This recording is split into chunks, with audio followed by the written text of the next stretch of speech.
Well, the world and its double is how we styled this.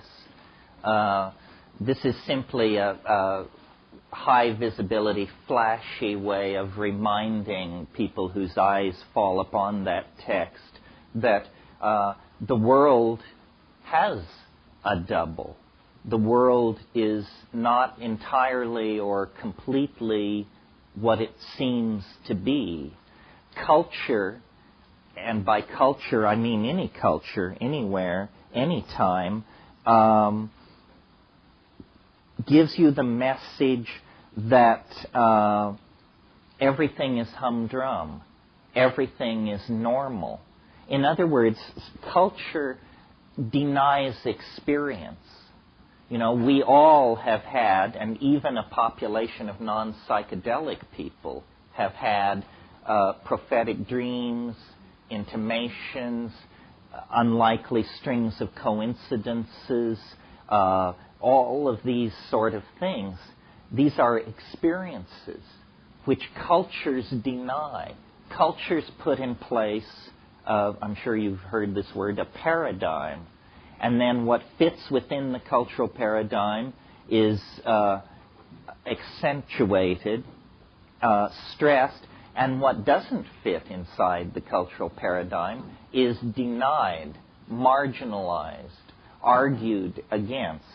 And we live at the end of a 1,000-year binge on the philosophical position known as materialism in its many guises. And the basic message of materialism is that the world is what it appears to be, a thing composed of matter and pretty much confined to its surface. The world is what it appears to be. Now, this, on the face of it, is a tremendously naive position, because what it says is the animal body that you inhabit, the eyes you look through, the fingers you feel through, are somehow the ultimate instruments of metaphysical conjecture, which is highly improbable. It seems to me metaphysical conjecture begins with the logic of the situation and then proceeds in whatever direction that logic will carry you. Well, if logic is true to experience, then we have to make room in any theory for invisible connectedness between people, anticipation of a future that has not yet occurred, shared dreaming, all kinds of possibilities that materialism has denied. For approximately 500 years, the great era of the triumph of modern science, materialism has had the field all to itself. And its argument for its preeminence was the beautiful toys that it could create: aircraft, railroads, global economies, television, spacecraft. But that is a fool's argument for truth. That's after all how a medicine show operates, you know. The juggler is so good, the medicine must be even better. This is not an entirely rational way to proceed. And now, at the end of 500 years of the practice of rational, quote-unquote, scientific culture, we're literally at the end of our rope.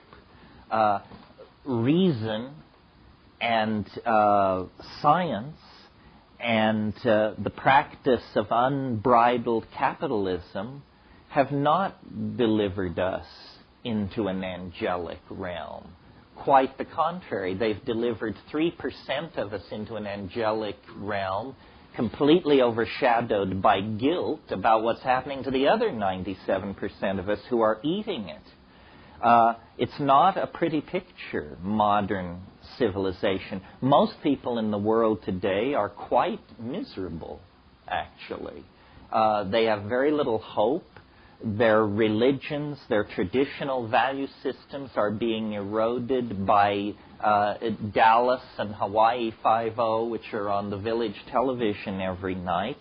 Lifespans are being shortened by pesticides, chemicals, all kinds of things in the environment. And there is very little political light on the horizon.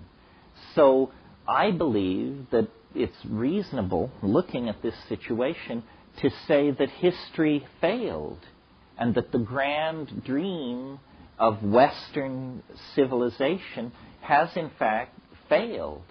And now we are attempting, with basically a carved wooden oar, to turn a battleship around. And it's a very frustrating undertaking. The momentum for catastrophe is enormous in this situation.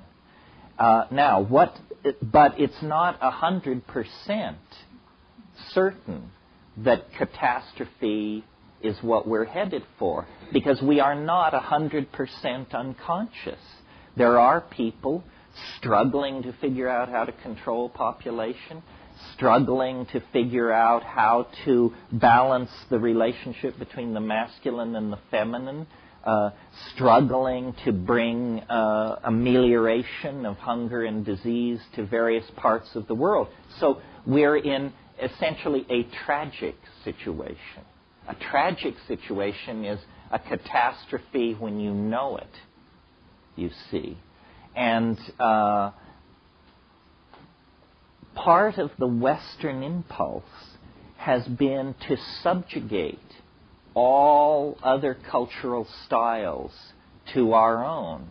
And this has taken the form of actually swallowing and digesting Native American culture. The ethnicity of European culture has been replaced by the mega-culture of Nouveau Europa, whatever that means. Cultures are melted down in the belly of the Western scientific beast, and then they become structural members in an ever-expanding edifice of Western scientism.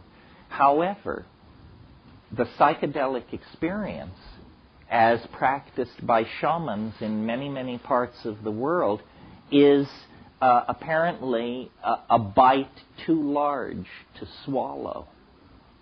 Psychedelics arrived on the Western agenda only about 100 years ago, when German chemists brought peyote to Berlin and extracted mescaline. And for the next 50 years, up until about 1945, 55 years make it, very little happened. Mescaline did not, though it was taken by Havelock Ellis and William James and F. Weir Mitchell, and it did not spawn a craze. It did not influence large numbers of intellectuals particularly.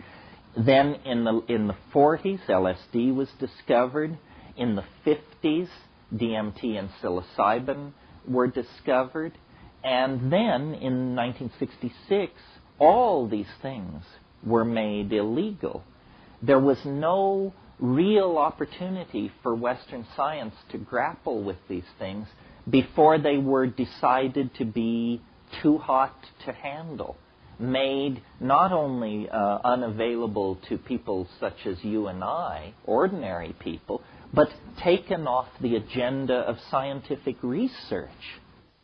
In the Middle Ages, the church forbade dissection of human bodies. And medical students would visit battlefields and the gallows at night and steal the bodies of victims of war and executed prisoners in order to learn human physiology. Where that spirit of scientific courage has gone, I don't know, but there's very little of it left. Now people feed at the trough of government grants and enormous corporate research budgets, and the idea of actually pursuing truth or attempting to understand a phenomenon in an unbiased fashion, divorced from its commercial, social, and political dimensions, is unheard of. On hallucinogens and boundary dissolution. If you look at thousands of these experiences, they dissolve boundaries. They dissolve boundaries between you and your past, you and the part of your unconscious you don't want to look at, between you and your partner, between you and the feminine if you're masculine, and vice versa, between you and the world.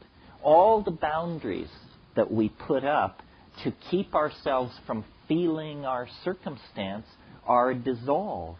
And boundary dissolution is the most threatening activity that can go on in a society. People, meaning government institutions, become very nervous when people begin to talk to each other. Yes, the whole name of the Western game is to create boundaries and maintain them. The church and the state, the poor and the wealthy, the black and the white, the male and the female, the young and the old, the gay and the straight, the living and the dead, the foreign and the familiar. All of these categorical divisions allow a kind of thinking that is completely cockamamie. After all, reality is, in fact, a seamless, unspeakable something. And we understand that to perceive it separately is a necessary adjunct to the act of understanding. But it is not the end of the program of understanding. The particulate data has to be recombined in a paradigm, a seamless overview of what is happening. And the drugs that Western society has traditionally favored have either been drugs which maintain boundaries or drugs which promote mindless, repetitious physical activity on the assembly line, in the slave galley, on the latifundia, the slave-driven agricultural project, whatever it is, in the corporate office. This is why, every labor contract on this planet, at least in Western civilization, contains a provision that all workers shall be allowed to use drugs twice a day at designated times, but the drug shall be caffeine. Now, the reason caffeine is so welcome in the workplace is because the last 3 hours of the workday are utterly unproductive unless you goose everybody with 2 cups of coffee, and then they can go back to the word processor, the widget tightening machine, or whatever they're doing, and mindlessly and happily carry on. If it were suggested that there be a pot break twice a day, you would think that civilization was striking the iceberg or something. And alcohol, like our society is an alcohol, red meat, sugar, and tobacco culture.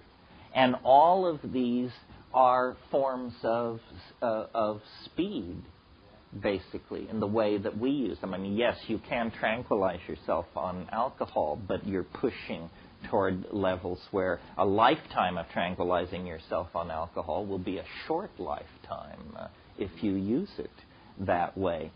So there's a lot of tension in society between the great exploring soul and the assembly line citizen. The citizen is defined by obligation and by the boundaries that define, the next citizen, either because it's neighbor or worker or employer or something like that. And the grand exploring soul is marginalized as an eccentric, or if necessary, more seriously marginalized as mad in some way. I mean, madness basically, up until the level of physical violence, means you are behaving in a way which makes me feel uncomfortable. Therefore, there's something wrong with you. Yes. So, this now, it's interesting, and this is one of the points that's dear to me. I mean, they arrive in different orders each time. But I think of history as a kind of mass psychedelic experience. And the drug is technology. And as technology gets more and more perfected as a mirror of the human mind, the cultural experience becomes more and more hallucinatory. And for at least the past couple of 100 years, boundary dissolution has been underway at every level of Western civilization. I mean, you could push it further back. The Magna Carta, the fact that princes and lords of the realm would actually attempt to force the king's signature on a document defining their privileges. They are, after all, ordinary human beings. The king is the divine appointed regent of God in heaven. So this was a severe boundary dissolution within the context of the age in which it was taking place. They were actually saying, you, as Christ's representative on earth, should cede some of this omnipotence to us, mere mortals suspended in the political process. Well, that leads then to broader demands for human rights, for the idea that a permanent and large segment of society kept in permanent poverty is unacceptable. We got rid of debtors' prisons and things like this. As the collectivity of our humanness becomes an intellectual legacy for all of us, there is a dissolving of boundaries of race, class, status, language, so forth and so on. And the whole of the 20th century has seen a massive acceleration of this. The breakdown of the Soviet Union was in fact simply, it was even so described, the lifting of the Iron Curtain, meaning a membrane has suddenly disappeared. And more of these membranes are disappearing.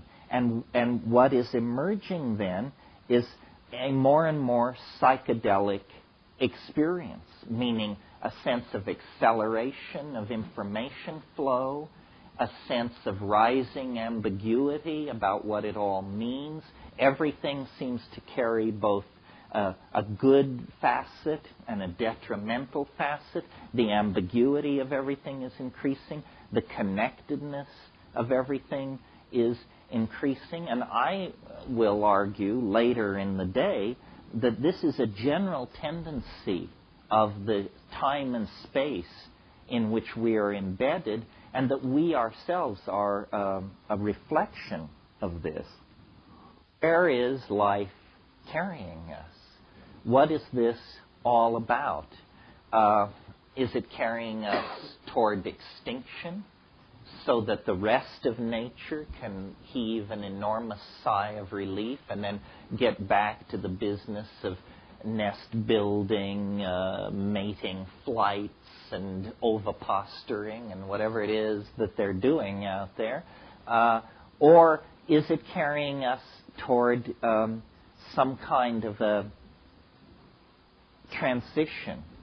If you look back through the history of life, which is a long history, I mean, it reaches back 1 billion years, it's every advance happens suddenly, unpredictably, and in a very short period of time.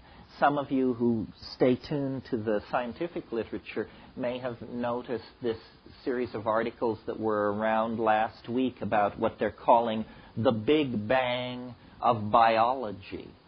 That there was a period of time, incredibly brief, perhaps between 1 million and 10 million years, when all the phyla of life on this planet radiated into existence, sometime between 525 and 535 million years ago. Just it all snapped into existence. The episode in which life left the sea is a similar, highly confined transition event.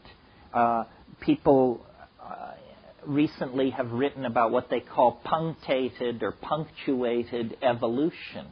Evolution is not apparently a slow curve of unfoldment. It is instead a series of equilibrium states punctuated by violent fluctuations in between, and then a new equilibrium state.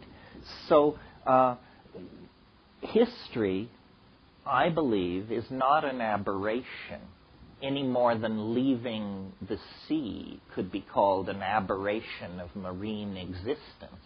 I mean, obviously it is not marine existence, and obviously we are not living in the same world as groundhogs and hummingbirds psychologically. But leaving the sea did not represent an ontological transition. It represented an extremely dramatic shift of modality. And this is what history is. History is characterized by its brevity, for one thing. I mean, we have packed more change into the last 10,000 years than the billion years which preceded it. I mean, and yet as entities, as animals, meat, we have not changed at all in 10,000 years. If you were to go back to that era, the people would be exactly like people we see today. They wouldn't be so racially heterogeneous because the great gene streamings and migrations that characterize history had not yet taken place. But essentially, perfectly modern people. Well, then history is apparently, if we view it as a process that nature tolerates, if not encourages, then history is essentially, apparently, important enough to jeopardize the stability of all the rest of the natural ecosystemic world. It's as though nature is saying we are willing to place the entire planetary ecology in danger for 50,000 years in order for the opportunity to be explored of language using, technologically expressing intelligence, carrying all of life to the next level. And it's a terrifying enterprise because apparently to carry life to the next level, tremendous intellectual sophistication is required about the release and control of energy. The problem is energy can be used to destroy as well as build. So as the human enterprise has moved toward greater and greater power and ability to manipulate the environment, the stakes in the cosmic game have risen. And now what we have is approximately $100 billion sitting in the center of the crap table and one roll of the dice more, and we're going to either win it or lose everything. Because intelligence, if we fail, will never again reach the kind of levels on this planet that we have reached. Why? Because we have extracted all the available metals near the surface of the earth. An evolving species following after us will find the Earth strangely depleted of usable materials down to the 1,500-foot level. And so intelligence coming beyond us will find it just does not have the resources to make the leap to technical civilization. So it's beginning to look like a one-shot deal. And the psychedelics are in there for two reasons. First of all, because they allow us as individuals to break out of the flat cultural illusion and to rise up and look at this situation. So it's for us a tool to understand our predicament. But the psychedelics are also what has driven this circumstance to arise, in part, because what psychedelics do, and I think this isn't too challengeable, is they catalyze imagination. They drive you to think what you would not think otherwise. Well, notice that the enterprise of human history is nothing more than the fallout created by strange ideas. You know, let's build a pyramid. Let's build a windmill. Let's build a water wheel, you know, and then empires, philosophies, religions arise in the wake of these situations. I've argued in the past, and I'm going to try not to repeat it here today because I think you've all heard it, but I will just mention it in a sentence or two, that the critical catalyst propelling us out of the slowly evolving hominid line and caused us to take an orthogonal right-hand turn into culture, language, art, yearning, probably was the inclusion of psychedelic plants in our diet during that episodic moment when we went from being fruitarian canopy dwellers to omnivorous pack-hunting creatures of the grassland. And it was the inclusion of psilocybin in our grassland diet that caused us to discover that there is a mind, and you can perturb it.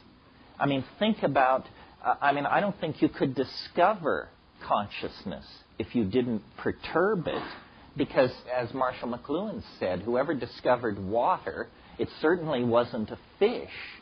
Well, we are fish swimming in consciousness, and yet we know it's there.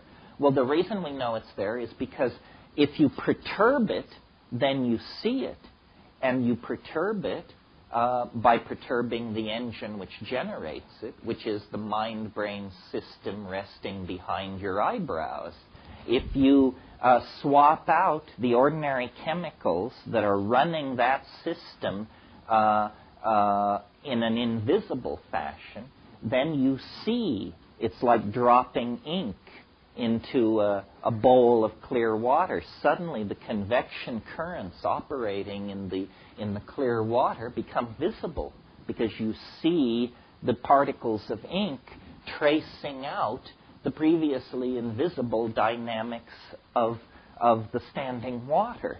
The mind is precisely like that, and the psychedelic is like a dye marker being dropped into this aqueous system. And then you say, oh, I see, it works like this and like this. Well,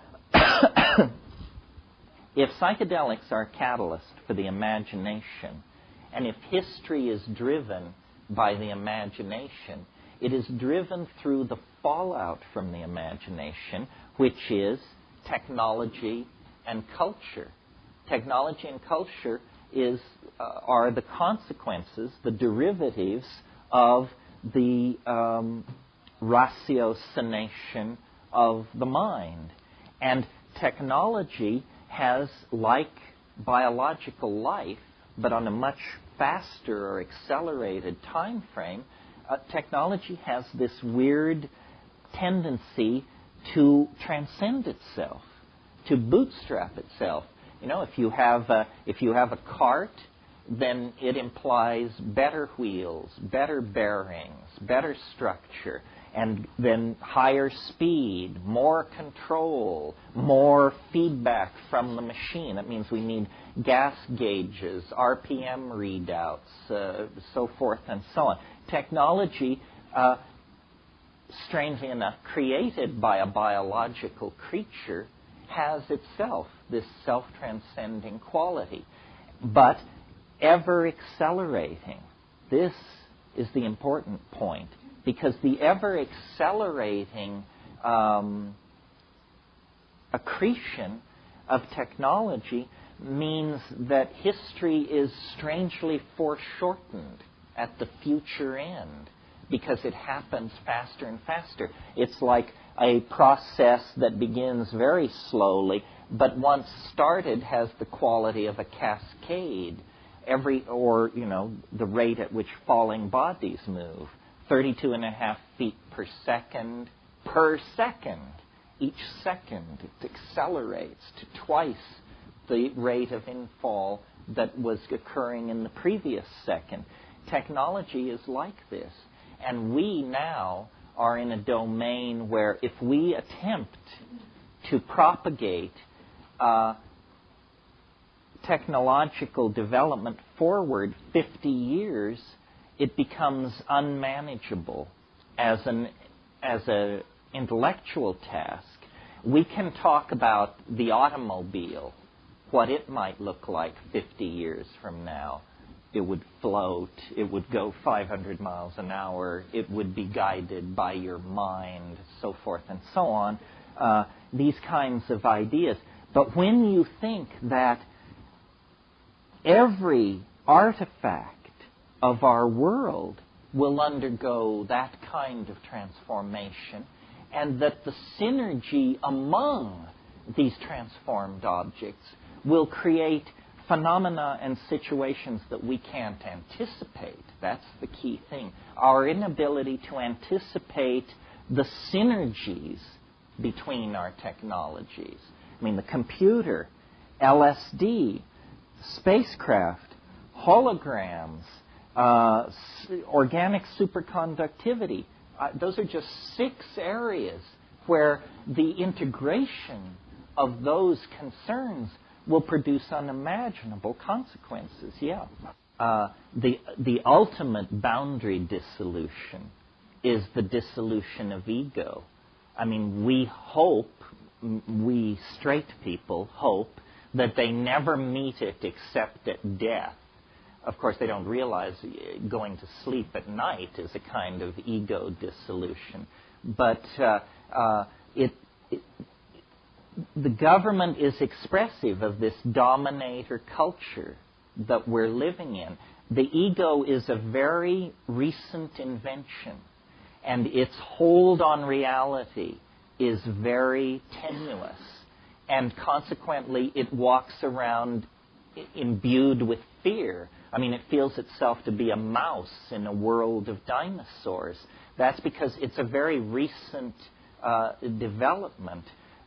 I guess I have to go back to this scenario of human development and say, just very briefly, here's how I think this worked.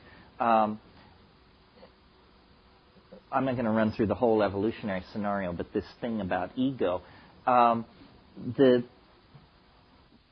All primates have what are called dominance hierarchies. That simply means that the hard-bodied, long-fanged young males kick everybody else around. They control the females, the children, homosexuals, the elderly. Everybody is taking orders from this dominance hierarchy. And this is true clear back into squirrel monkeys. It's a generalized feature of primate behavior. And it's an aspect of our behavior as we sit here. Women, the feminine is not honored. The elderly are marginalized. Homosexuals, that whole issue. Many of our social and political ills stem from this attitude. Well, but you see, I believe that when we left the trees and admitted psilocybin into our diet, that it has the effect of dissolving boundaries and making this maintenance of a dominance hierarchy very, very difficult. First of all, the key on one level to maintaining the dominance hierarchy is monogamous pair bonding. That's where it begins.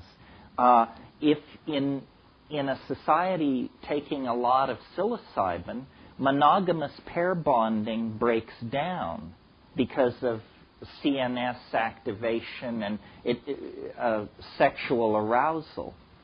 So in a psilocybin-using culture, there will be a tendency to orgiastic sexual behavior rather than monogamous pair bonding. What that does is it causes an incredible social cohesion, because in an orgiastic society, men cannot trace lines of male paternity. So men's attitude toward children is, these children are all ours. We, the group. It's a glue that we, in our paranoid social style, with everybody having the deed to their property and their 11-foot-high fence, can hardly imagine. But psilocybin was artificially suppressing this dominator behavior style in the primate, the evolving proto-hominid, now human being. When psilocybin was taken out of the diet, the old primate program was still there. It had not been bred out. The genes were always there. It's just that for 50,000 or 100,000 years, we medicated ourselves, literally religiously. We religiously medicated ourselves every new and full moon, perhaps oftener. These orgies were happening, creating social cohesion, propagating everybody forward. The problem was, when the psilocybin was taken away, we had been under its influence for perhaps 500,000 years. We had evolved language, rudimentary abstract philosophy, a sense of religion. We had invented technology in the form of using fire and chipping flint and all that. The psilocybin goes away, and suddenly these skills, these tools, these technologies are in the hands of marauding apes, not anymore cohesive, caring human social groups, but marauding territorial apes, driven by the desire to control all weaker members of the social group. And that's our circumstance. We have, the tools that would allow us to sculpt paradise, but we have the reflexes and value systems of anthropoid apes of some sort. So the split between our conscious hopes, our best foot, and the bottom of the human scale is appalling. I mean, look at the spread. It's a spread from from Mother Teresa to serial killers. I mean, you don't get serial killers in the chipmunk population or the grasshopper population. I mean, these animals are not so set at variance with their basic nature that these kinds of pathologies can erupt. We, on the other hand, are half angel, half pack-hunting killer ape. I mean, we're an object fetish society. I mean, our entire psychology is characterized by a profound discontent. That's what we're about. It doesn't matter. No matter what's going on, after a little while, we get restless and move on. Other animal species are embedded in a kind of world of endless genetic cycling. No fox grows bored with hunting, and yet our thing is a profound dis-ease. And I believe it's because, and slowly you forced me to do this whole rap, which I swore I wouldn't do, I believe it's because the psilocybin led us halfway toward a kind of Godhead, but then it disappeared, and we are left in this very peculiar situation. This is the myth of the fall. We are half angel, half beast, and these two natures are united in every one of us. And when you take psilocybin, you feel generally a great sense of community, an ascent to a higher level. If you completely restrict your intake of intoxicants of any sort, then you get the teetotaler type personality, which is characterized by incredible smugness, limited intellectual horizons, and an unbearable aura of self-congratulation that makes it pretty hard for the rest of us to put up with. Yes, yeah. See, here is the final piece of this evolutionary key. Psilocybin, in small amounts, increases visual acuity. This is not an arguable point. I mean, you can just give people psilocybin and give them eye tests, and people with astigmatism see better. Your edge detection ability is greatly increased. Well, you can see that an animal like our remote ancestors, in a hunting environment in the grassland, if there's an item of diet that will make you a better and more efficient hunter, the equivalent of chemical binoculars lying around on the grassland, those animals that avail themselves of this technology will be more successful hunters. And so it was. Animals using psilocybin were more successful at raising their offspring to reproductive age. Well, then at slightly higher doses, you get this CNS arousal, which in highly sexed animals such as primates, arousal means sexual arousal, an erection in the male. So then and without the overwhelming influence of Christian ethics to guide their behaviors, I'm sure these organisms simply flopped in a heap and sorted it all out later. So that's the middle range of the dosage. Low dose, success in hunting. Medium dose, social cohesion achieved through ego dissolution and orgiastic sexuality. Yet higher doses, 5 grams and up, hunting is out of the question.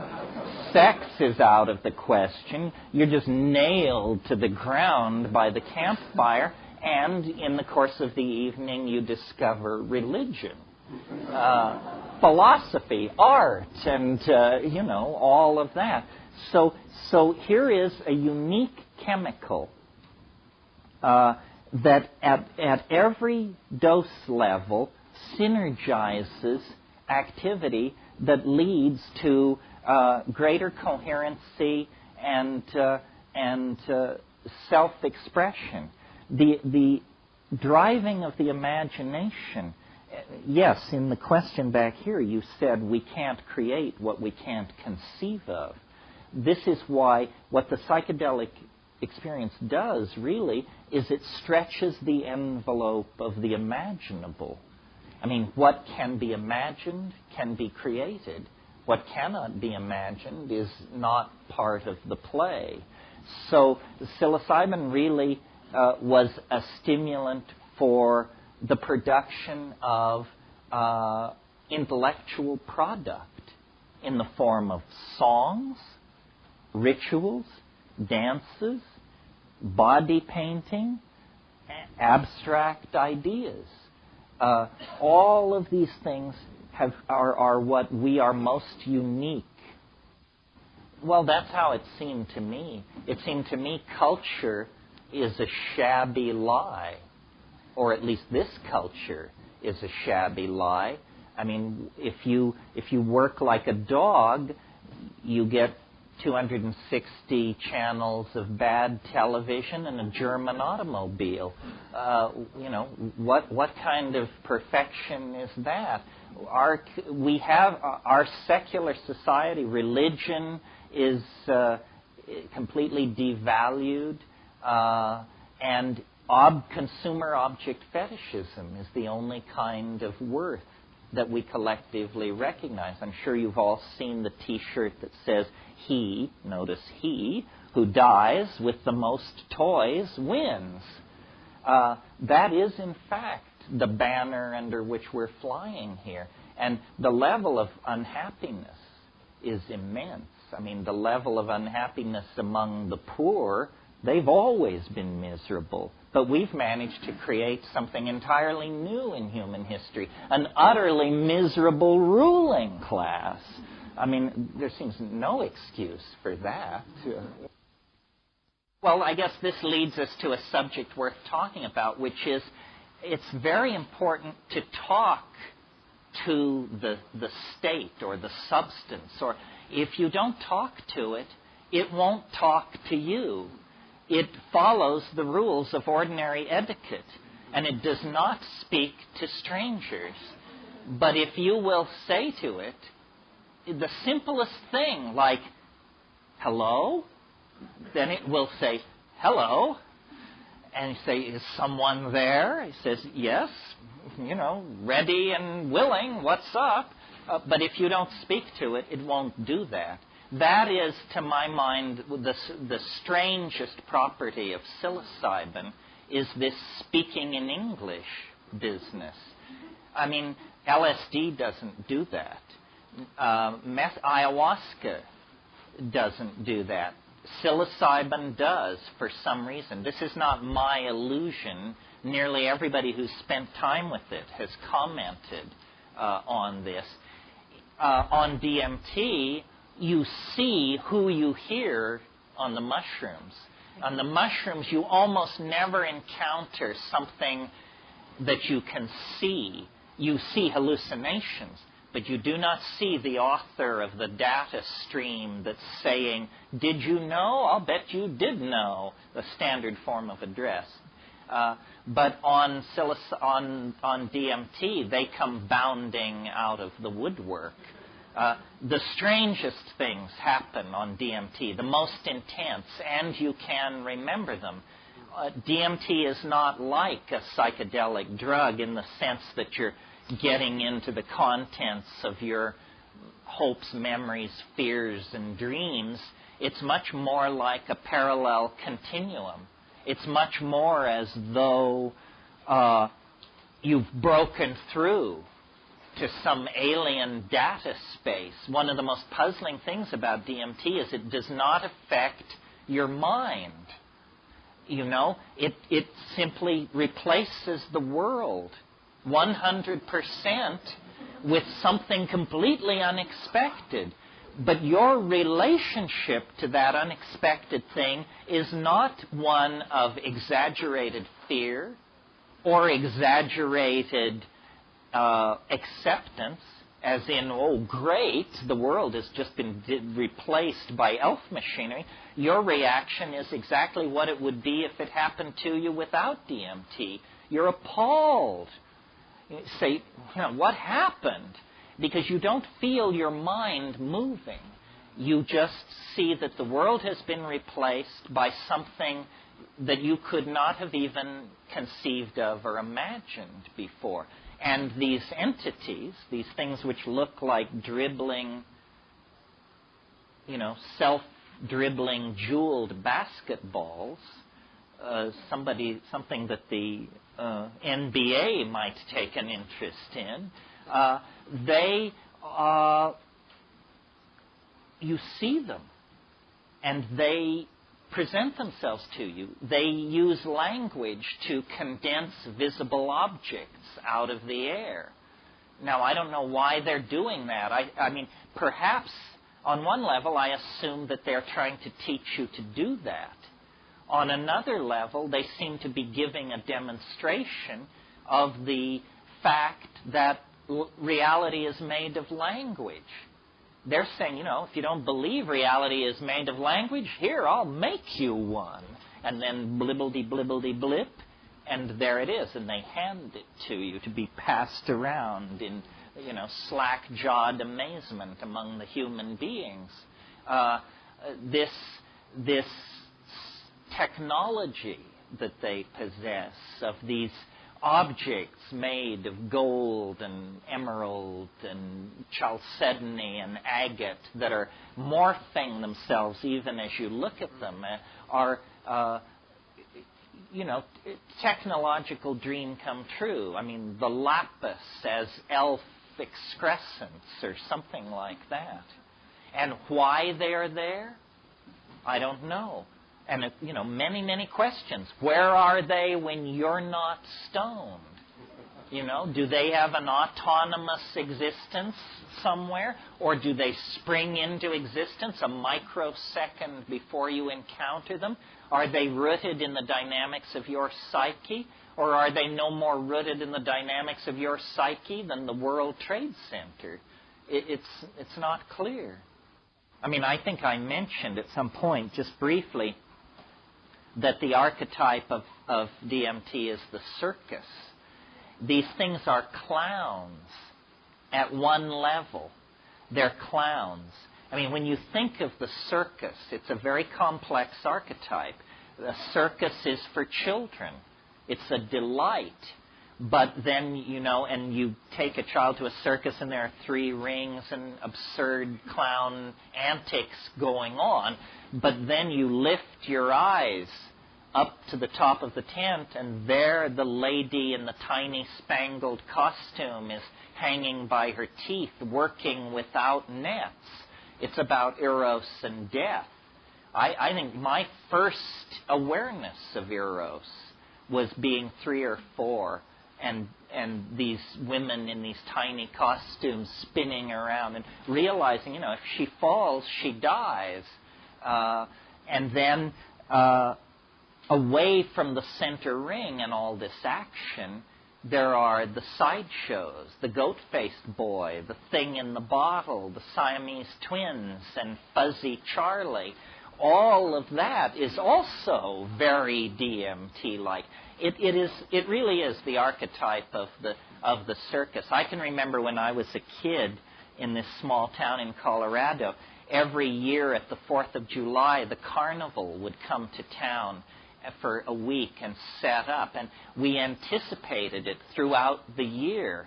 But as soon as the carnival came to town, then you couldn't play outside after 9 o'clock at night because carny people are different, we were told. And, their means of support, sexual proclivities, and choice of intoxicants might have run counter to this Midwestern Catholic mining town I was in. And so then there's this sense of the disruption, the danger, the drama, the interest, the fun, and then they go away, and life is as if they had never been there at all.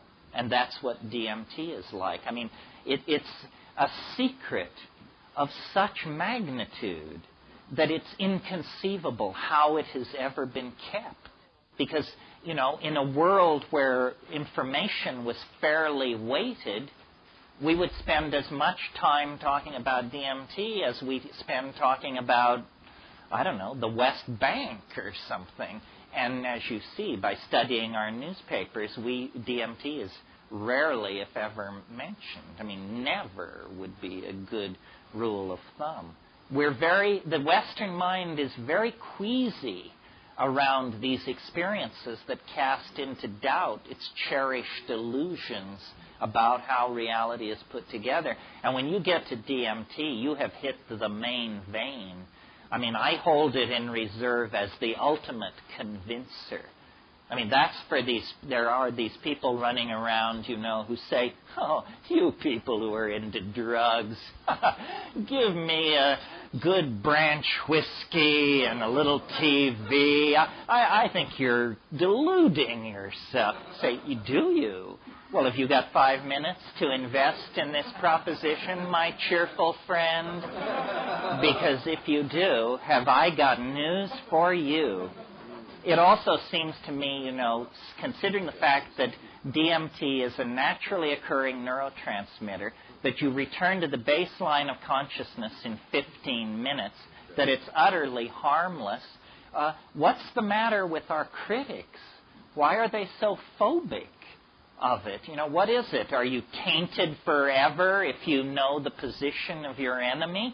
Why are they so afraid to give it a chance? Well, I think I can answer my own question, quoting a wonderful thing Tim Leary said years ago. He said, LSD occasionally causes psychotic behavior in people who have not taken it. Right. That is the problem, I believe, that these drugs are causing outbreaks of psychosis among people who won't get near them.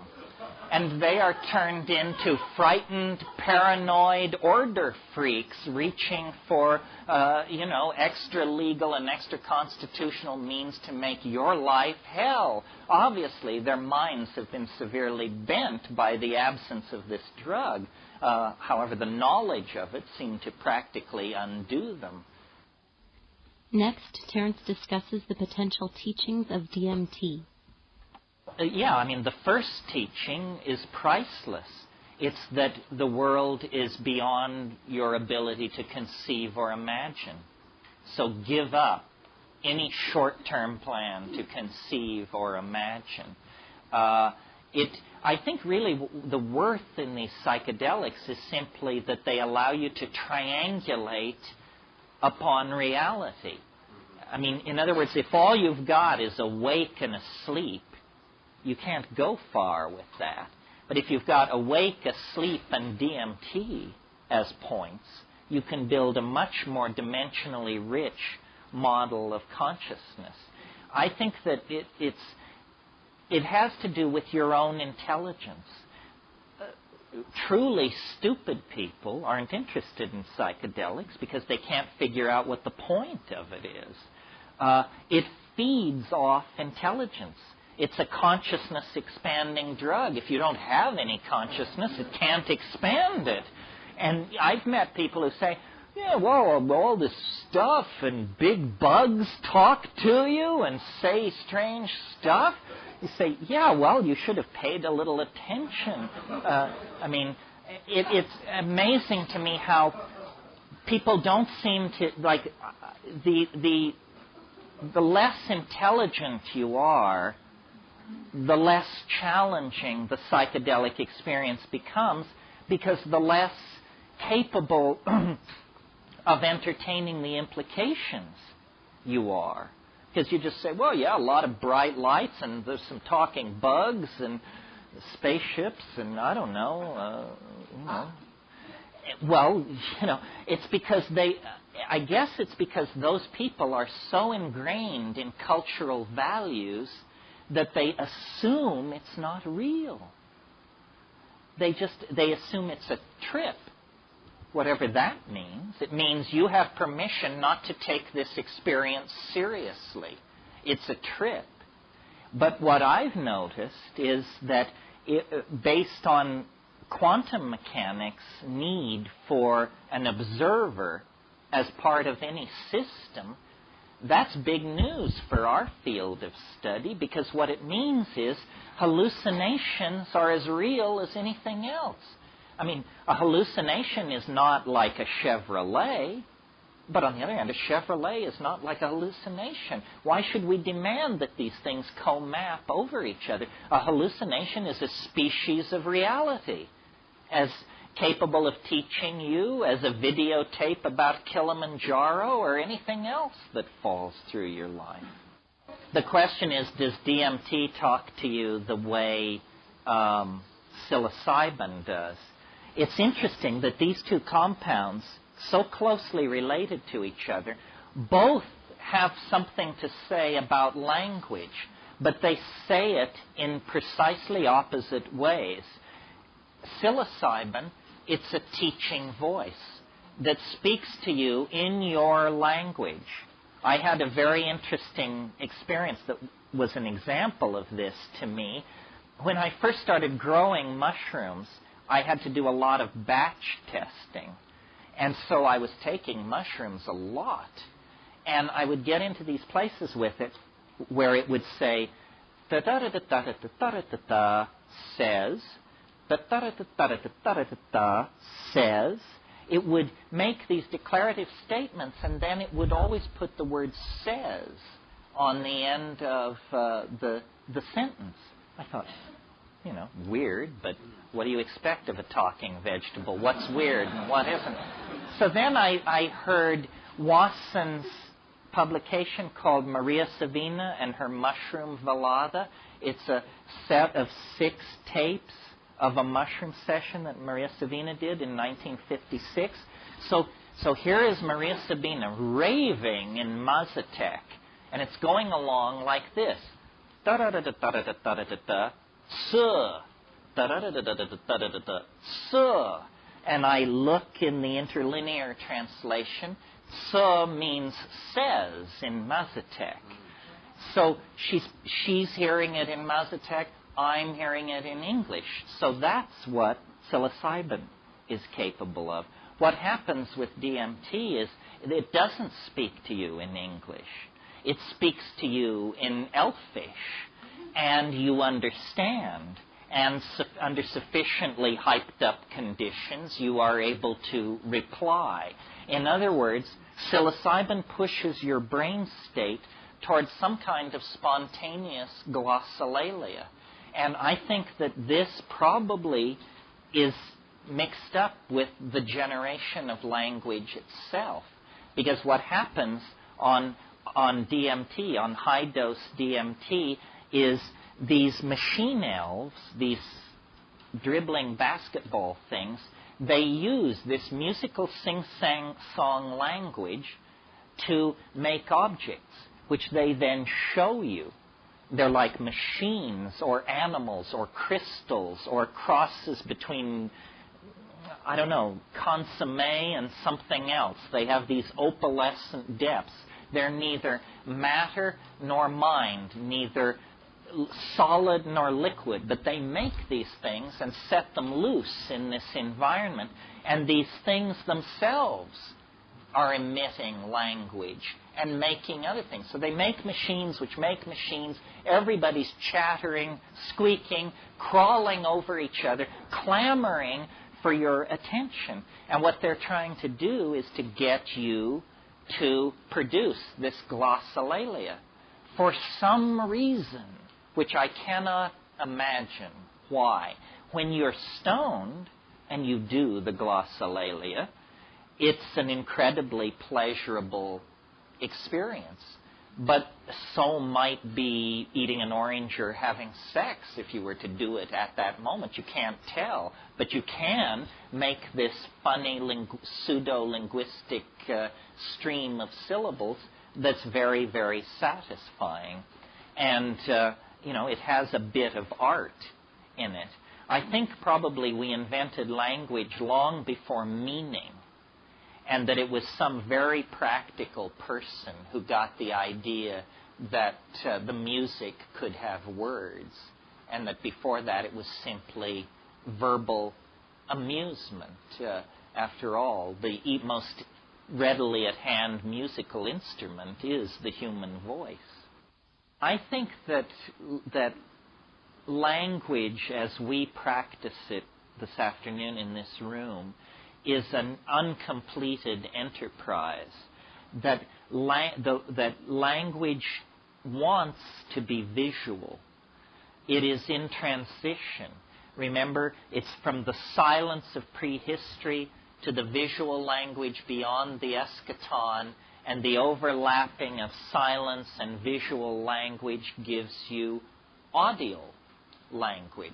The more perfect logos would be beheld This is what Philo Judaeus taught. And considering that many of these psychedelic compounds involved in the language phenomena, like DMT and harmine and harmaline, these all occur as part of human metabolism, ordinarily. And I think that it's possible that we are on the cusp of an evolutionary transformation of language having to do with an actual change in our physique, in our genetic output.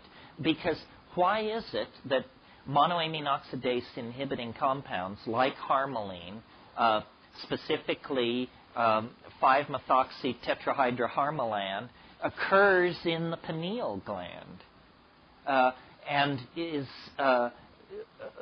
the pineal gland has always been thought of as somehow connected to the soul.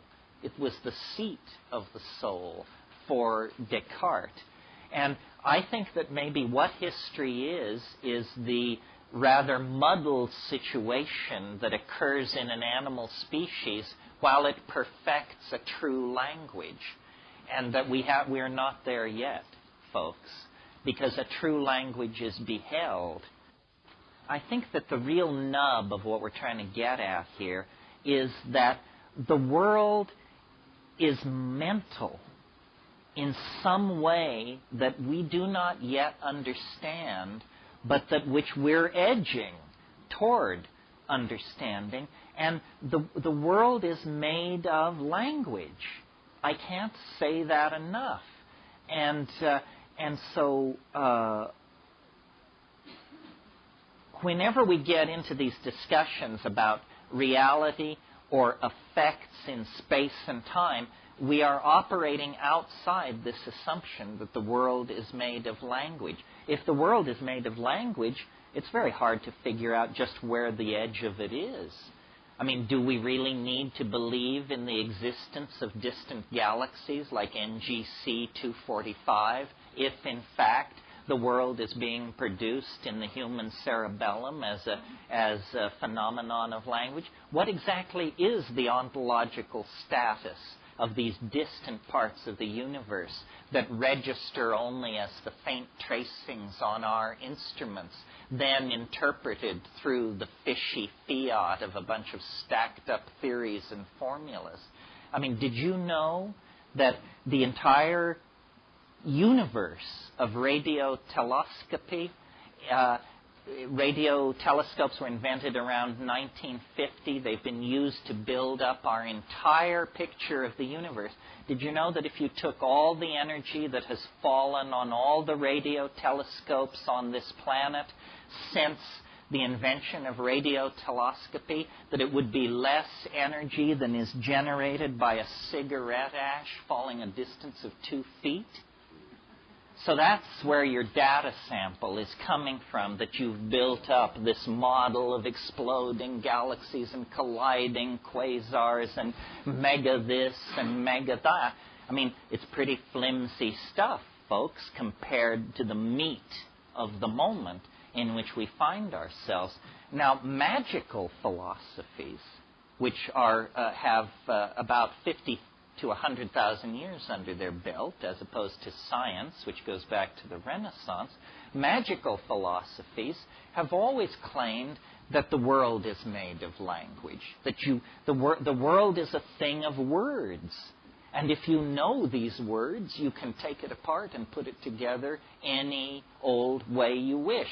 Our entire Western religious tradition begins with the incredibly cryptic statement, in principio et verbum et verbo caro factum est. It's fairly obscure even in English. In the beginning was the Word, and the Word was made flesh. What is this making the Word into flesh? And does it not imply then that eventually the flesh will become Word?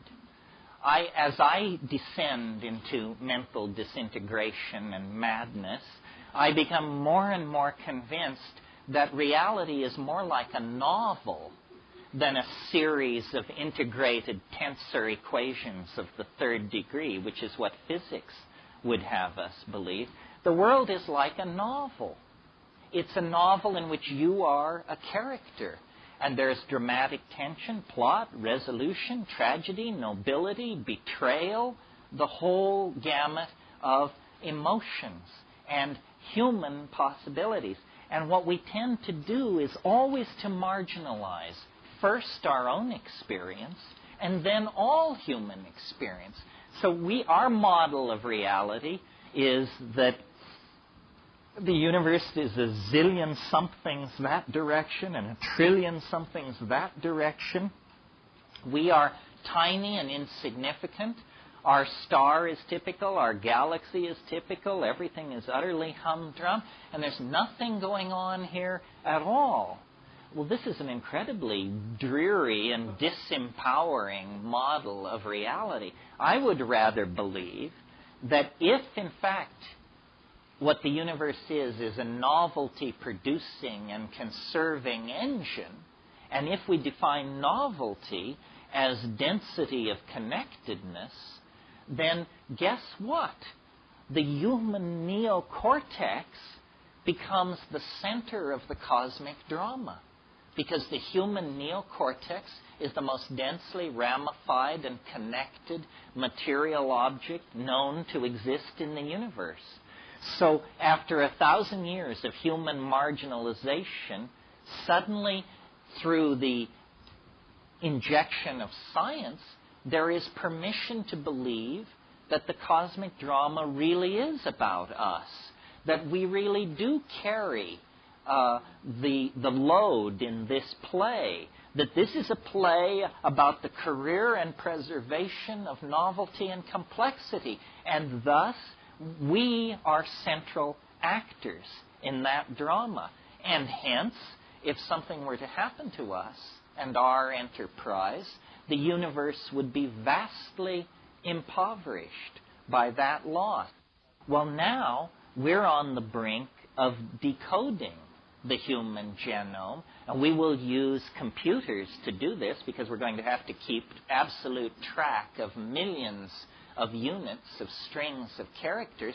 But the end result of this, I think, is that the flesh will be made word, and that we are textualizing our reality.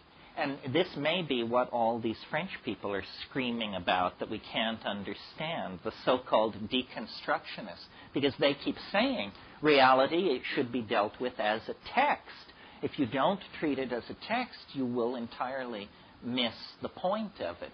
Well, I've been thinking about this for a while, and first of all, my life is very strange, because when I hit the mushroom at La Chirera in 1971, Interpol was looking for me.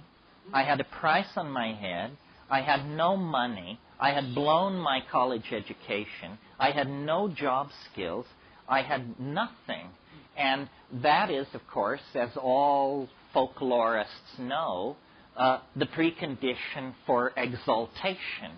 If you're not poor and humble, I mean, what's the point, you know? So I was poor and humble, and then I got crossed up with this mushroom, and immediately life became art. Life became freakishly ordered, and plot elements began to unfold.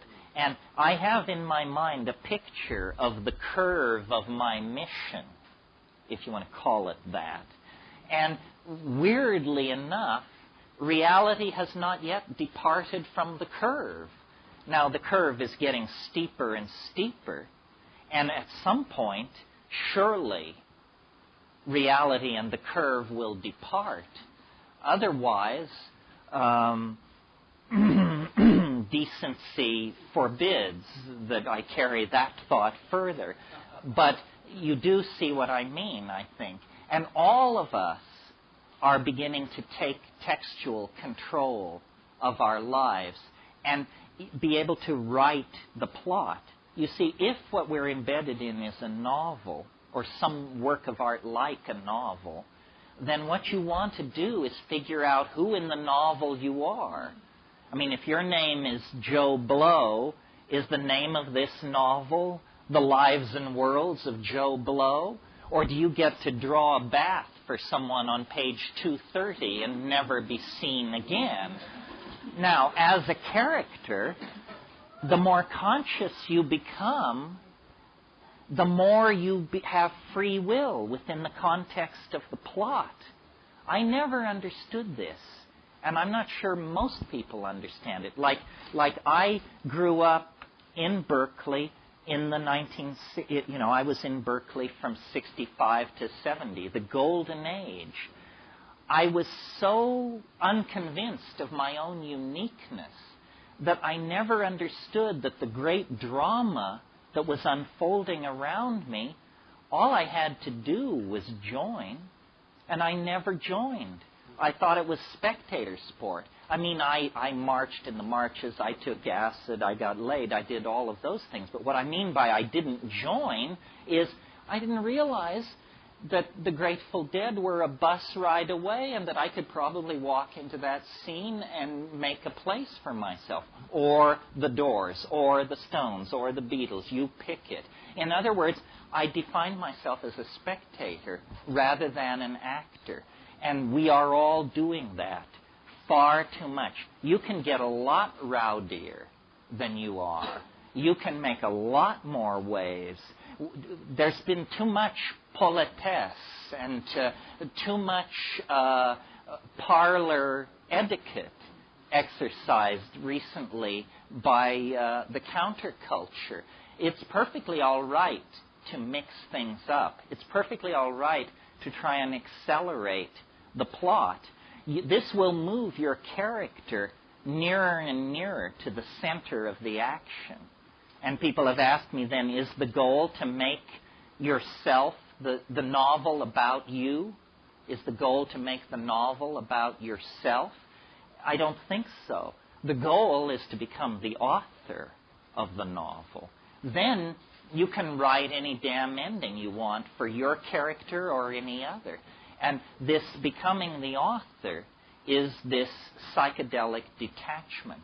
And suddenly you go from being a chessman on the board, to the chess master looking at the board. It's empowering. It's self-control. Now, people who don't know this are like made of denser stuff than the rest of us. You can just part them like wheat and move through them because they have no sense of the nature of the game. They are still embedded in the old Newtonian paradigm and are completely powerless to control their own lives. That's what happens to you in the Newtonian game. All the power flows to, I don't know, the White House, the UN, Madison Avenue. It's not clear, but it certainly doesn't reside with you. More and more, I think we need to decondition. That's what I mean by following the plot as written. If you never decondition, you're just a character in somebody else's story. But if you decondition, you can begin to move your life the way you want. And miracles happen. Miracles do happen. They happen even to ordinary people in the realm of falling in love, because there's something about where the genes go that is very compelling to the universal logos that's watching over us all. So, the stable boy can marry the princess if his heart is pure and the winds of the logos are at his back. That's why we love those fairy tales of the stable boy who inherits the kingdom, because we sense that as our story. The question is, how can you bring back the psychedelic experience? Or what can you bring? I know of two techniques, neither very satisfying, both in combination moderately effective but crude. The first is a voice-operated tape recorder. They sell these for a couple of $100. I've produced some amazing tapes with these. I have one voice-activated tape where you hear me clear my throat 200 times in the course of an evening. Because each time I would clear my throat, halfway through the throat clearing, it's voice-activated, the tape recorder. So it would catch the last half of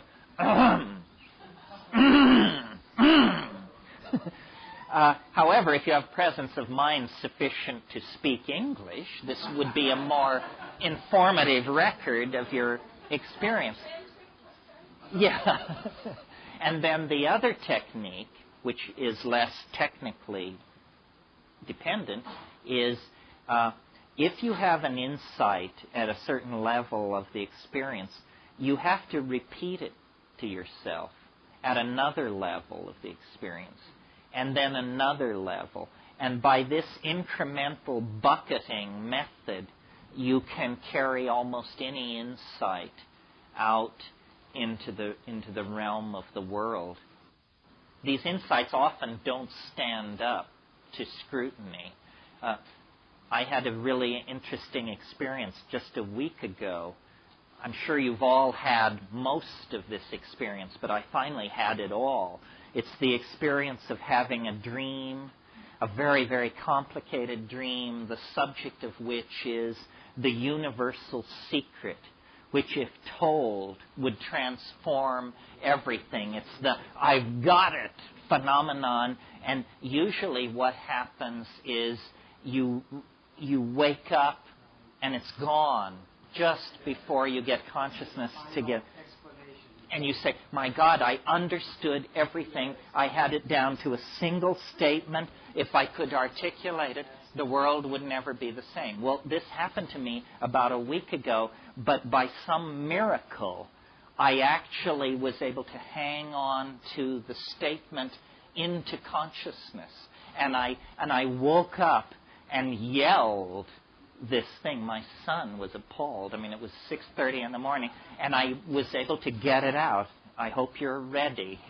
I sat straight up in bed and said, "A song is a song." Profound stuff. I mean, maybe it is profound stuff. The profound stuff usually has that an X is an X construct, because essentially what it's telling you is silence would have been an acceptable substitute for this statement. Well, let me say one more thing here, just sort of to wind this up. The metaphor that makes sense for what we're going through, because it gets the biology of it, it gets the drama of it, it gets the risk of it, it gets the fun and the joy of it, is the metaphor of birth. We are about to decamp from three-dimensional space and time.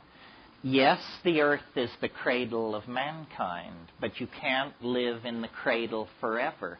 And we're not in this cradle alone. We are squashing and trampling on hundreds of other species that have as much right to be here as we are. So through technology, which means pharmacology, art, and the engineering sciences, we are trying to find a doorway into a new world for the spirit. And it is going to come out of human-machine interfacing, pharmacological redesign of the human brain-mind system, down possibly digitalizing and downloading into the microphysical realm. We don't know. I mean, if it makes your hair stand on end to think of being downloaded into the digital realm, there was once a fish who had a great deal of doubts about this plan to conquer the land, and tried to urge everyone to think again, that no good could possibly come of it. But in fact, the forward thrust of evolution is toward higher dimensions, greater complexity, more information, greater connectedness, and a deeper and deeper sense of the all-pervasiveness of love and meaning. That's what it's really about. All these disparate physical elements come to nothing if they don't add up to more than the sum of their parts. And the more than the sum of their parts is this transcendental element which we call love. That is the part of the eschaton that has never left us, that accompanied us across the African grassland and into history. I mean, granted, bloodied and battered by the experiences of sexism and racism and so forth, but never lost as an ideal, never lost as a guiding light and an experience. And I really think that when we dissolve all the boundaries, this is what we will discover, is an unconditional caring, an unconditional affection that flows through all life and all matter and gives it meaning. And you don't have to wait for the end of the world to get this news. You can just short-circuit the collective march toward that realization by accelerating your own microcosm of spirituality through the use of these hallucinogens. They are the doorways that the Gaian mind has installed in the historical process to let anybody out anytime they want to, provided they have the courage to turn the knob and walk through the door. Thank you very, very much. Thanks.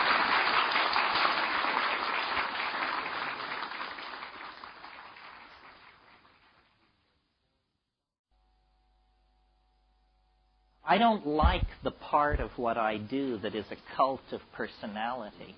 I don't like it that a white guy sits at the front of the room and pontificates. And I don't know if you've figured out this shuffle, but I have, and I know that I don't know anything more than you know, really. And that it's just a funny circumstance of fate that you sit and listen and I speak, because there are no experts. And there is only, the integrity of doing and having done. And really, if you get the message, you will be able to transcend the need for any more of this, because it's really a message of self-trust and self-empowerment. And then what I'm also trying to create is a community of shared associations about these weird states, so that we don't have to all privately think we're losing our marbles. Let those who talk to the elves find each other and band together. I am not I am basically a scientist without portfolio, because no academic institution would ever trust me with a portfolio. But I move in the domain of the gurus, the channelers, the pontificators, and those with secret revealed knowledge from Atlantis and Lemuria. But I have contempt for all of that, whether it's true or not, because they got there the wrong way. You have to come through the rules of evidence and reason. Reason is not science. Don't confuse them.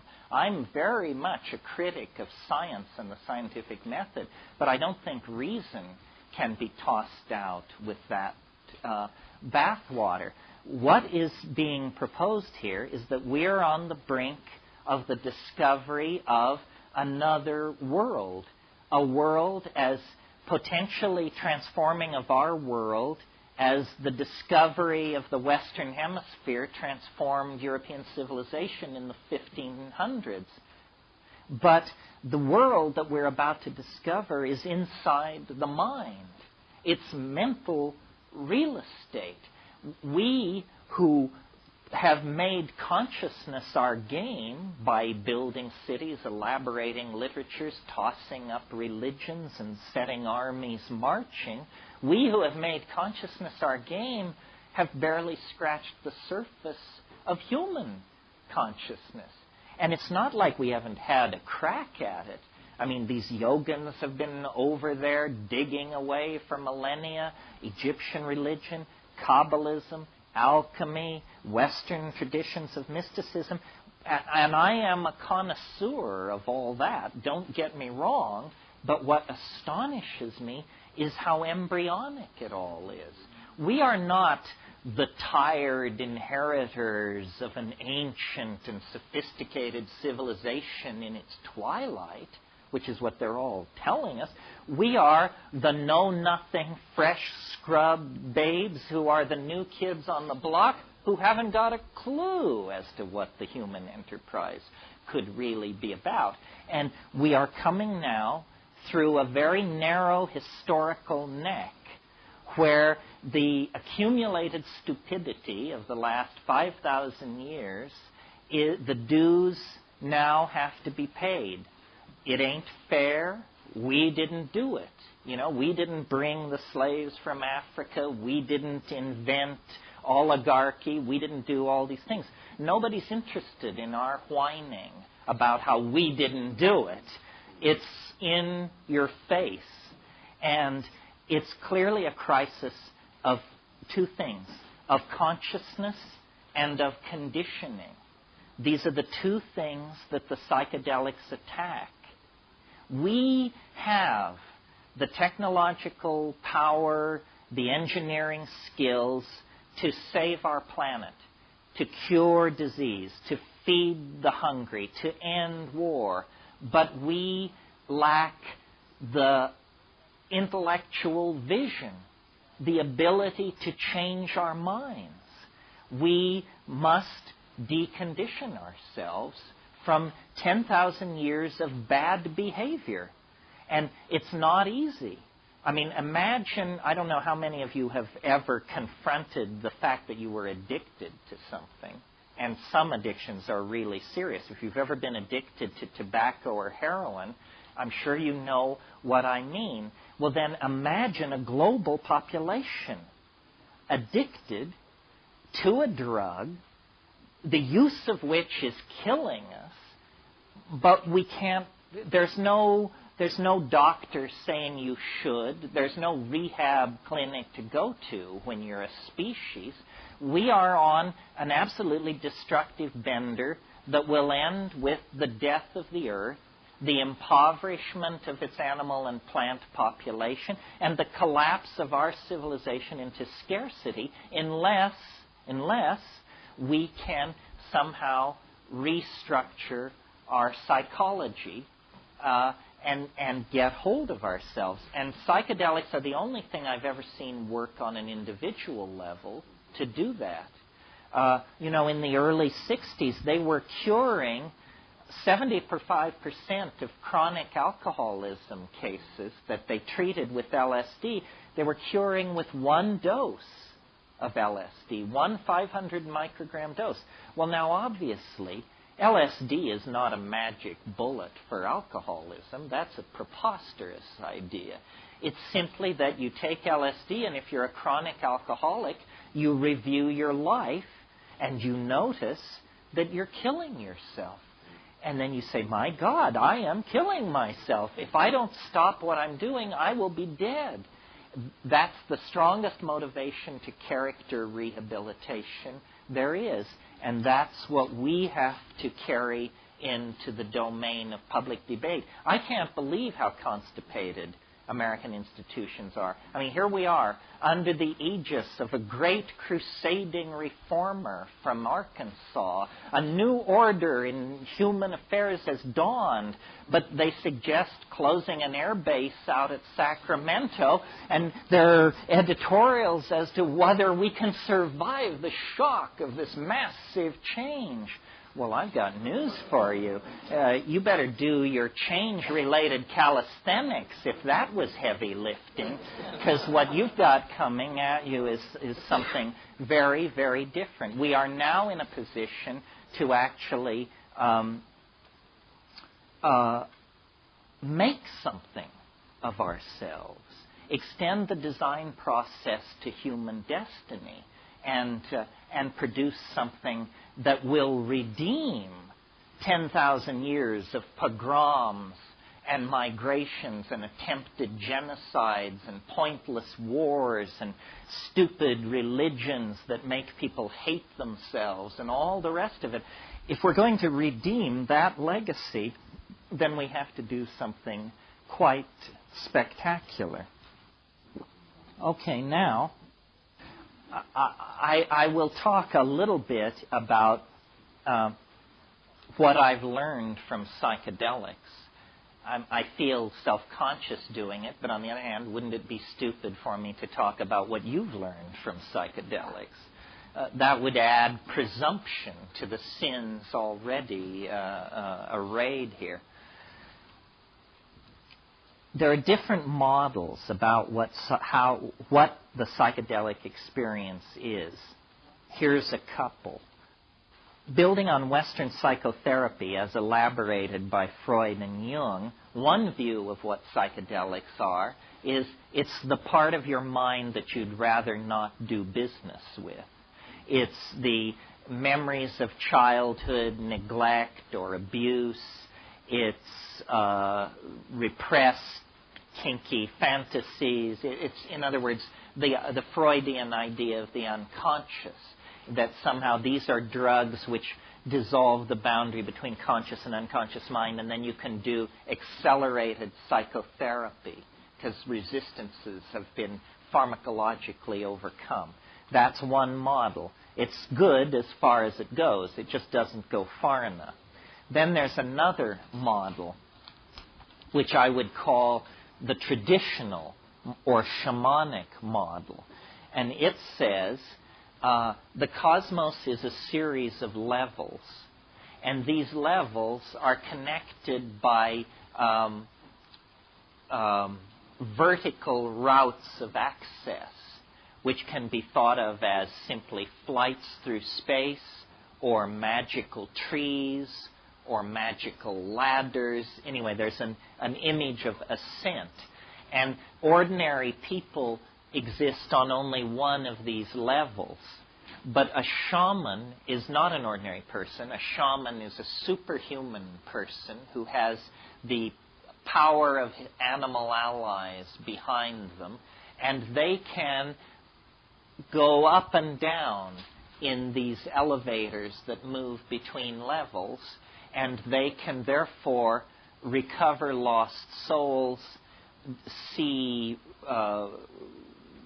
social hanky-panky, theft and adultery, see the causes behind that, see the causes behind disease, so forth and so on. That would be the traditional one. What I have concluded after 25 years of fiddling with this is that both of those ideas have a certain something to recommend them, but that they don't go far enough, and that we get more to the meat of this if we leave off psychological, the first explanation, or sociological, the second explanation, and actually go for something a little more formal, to wit, a mathematical model of what shamanism is. And what I mean by that is, let's think about what shamans do. They cure disease, and another way of putting that is they have a remarkable facility for choosing patients who will recover. They predict weather, they're very important. They tell where game has gone, the movement of game, and they seem to have an paranormal ability to look into questions, as I mentioned, who's sleeping with who stole the chicken, social transgressions are an open book to them. Well, thinking about this from a mathematician's point of view, an all-encompassing explanation that would explain how all these magical feats are done is simply to suppose that the shaman is somehow able to project his consciousness, his or her consciousness, into a higher dimension not metaphorically, as in Sylvester Stallone has many dimensions, not metaphorically, but literally, as in 1 dimension, 2 dimensions, 3 dimensions, and 4. Because if you could move into the 4th dimension, the dimension orthogonal to Newtonian space-time, seeing what the weather is going to be next week is as easy as seeing what the weather is now. Seeing where the game went is as easy as seeing where the game are. Knowing who stole the chicken is simply defined by looking to see who stole the chicken. And I have noticed that all of biology, not simply shamanism within the context of human society, but all of biology is, in a sense, a conquest of dimensionality. That as we ascend the phylogeny of organic life, what animals are a strategy for conquering space-time. And complex animals do it better than simpler animals. And we do it better than any complex animal. And we, 20th century people, do it better than any people in any previous century, because we can bind data in so many ways that they couldn't, electronically, on film, on tape, so forth and so on. So the progress of organic life is deeper and deeper into dimensional conquest. Well, from that point of view, then, the shaman begin to look like the advance guard of a new kind of human being. A human being that is as advanced over where we are as we are advanced over people 1 million years ago. Because we have, very elaborate strategies for coding the past. It's a dimensional conquest. So that's part of what I've learned about psychedelics. And I could have left it there, but I never do. I always want to bring more in under the umbrella of whatever metaphor it is that's being pushed. And what I have discerned is that time is actually speeding up. That the universe is not what physics tells us it is.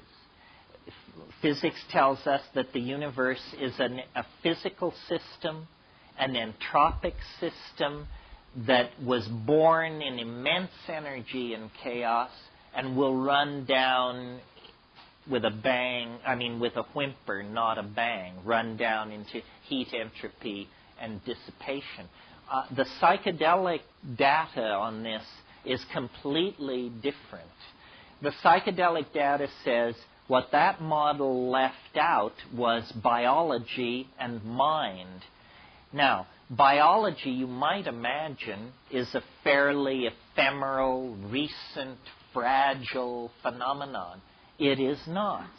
The average star in this galaxy gutters out after about 700 million years.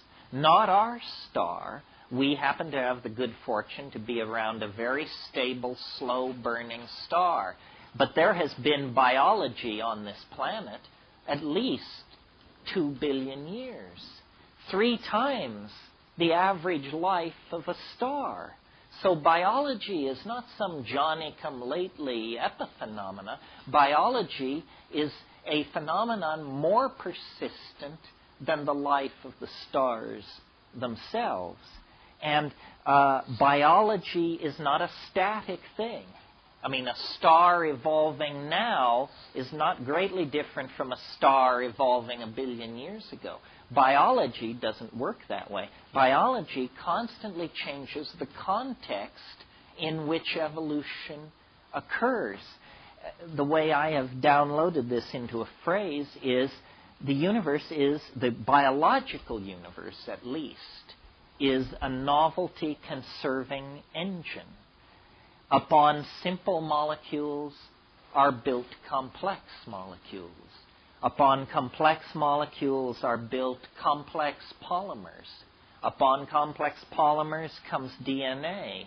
Out of DNA comes the whole machinery of the cell. Out of cells comes simple aggregate colony animals like Hydra and that sort of thing. Out of that, true animals.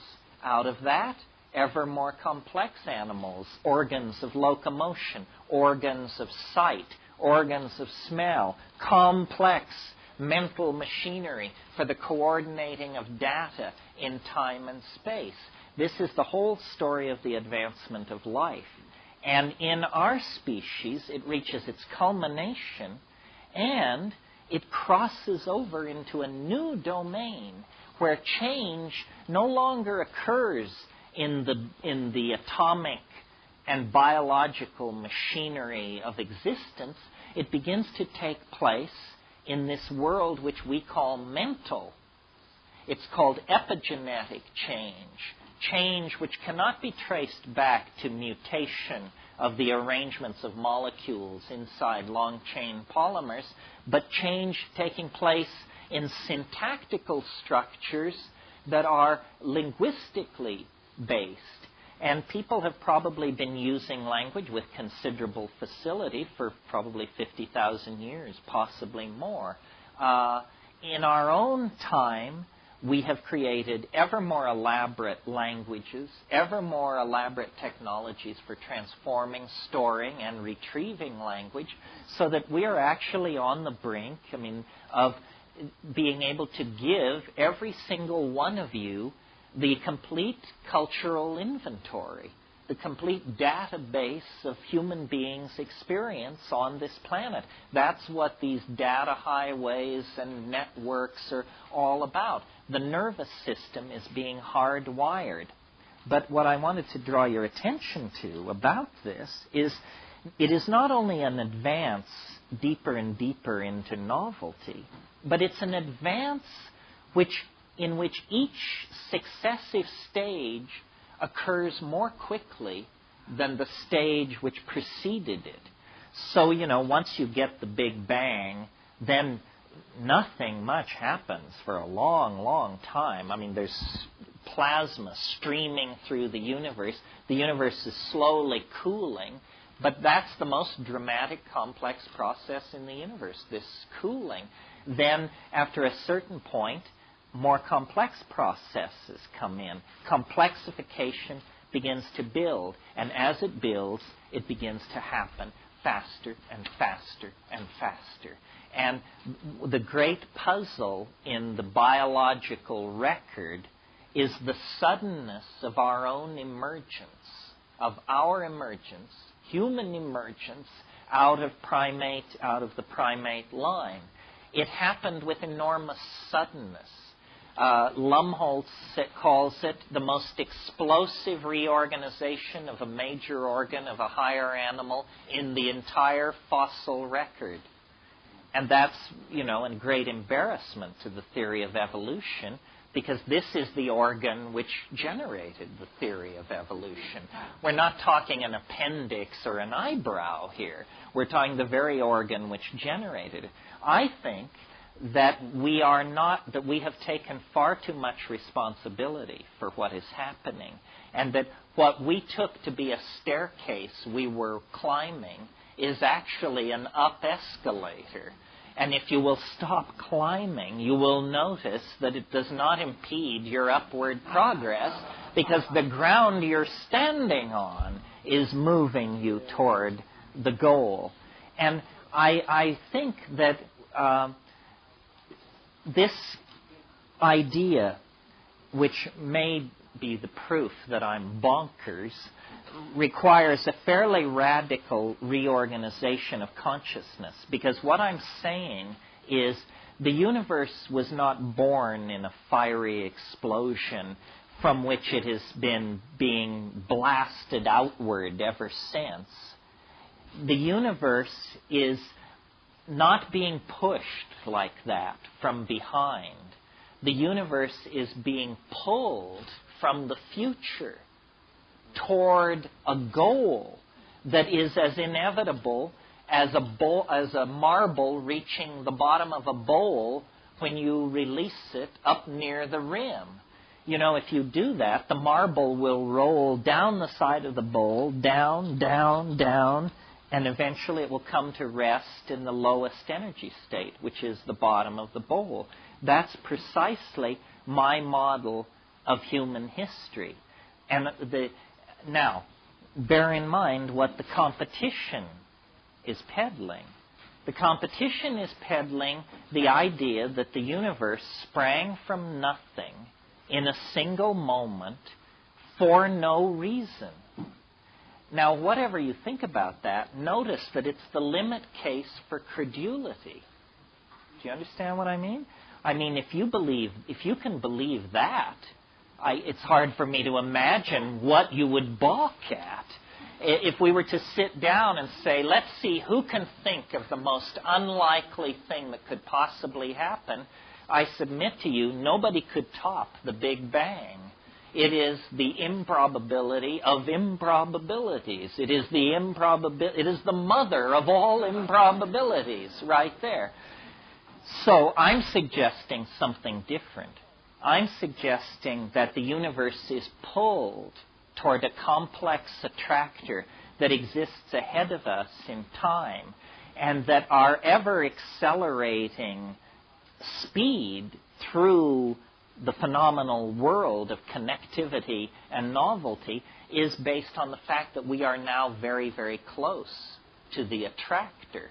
All Western religions have insisted that God would come tangential to history, but they all lose their nerve when you ask when, which is the only interesting question about that hypothesis.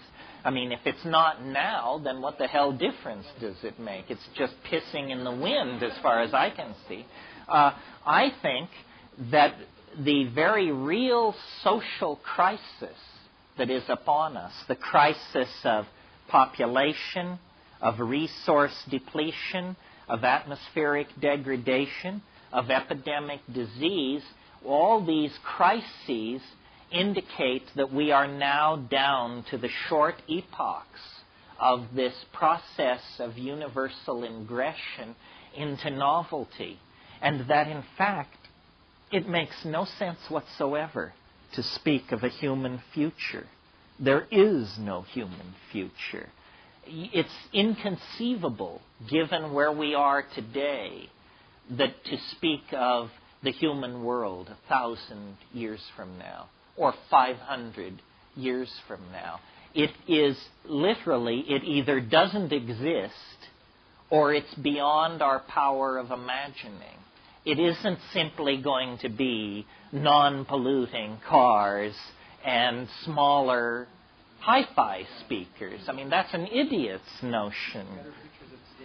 Yeah, clearer TV pictures and stuff. It isn't like that at all. I mentioned this morning, how when you look at only one line of technological development, automobiles or computers, it looks like you can rationally anticipate what's going to happen. But when you realize that there are thousands of these lines of development, all transforming themselves, all moving towards some kind of omega point, then you realize that we're in the grip of what I call a concrescence. And I maintain that you don't have to believe me on this. You can see it from here. You just have to climb a high hill. There's one. It's called psilocybin. There's one. It's called ayahuasca. The view from the tops of these hills is of the concrescence.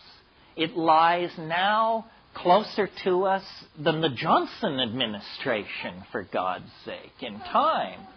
And, I have an elaborate mathematical theory to back this up, which you should gratefully learn you are not going to be flayed with this afternoon. But I think it's going to become more and more important for people to delinearize their view of time. Decondition yourself from the lie of history.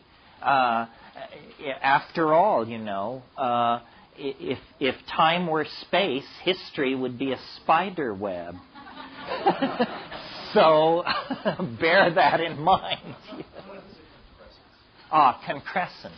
Concrescence is a word that I cribbed from the metaphysics of Alfred North Whitehead. And in fact, much of what I say, Whitehead provides the foundation for.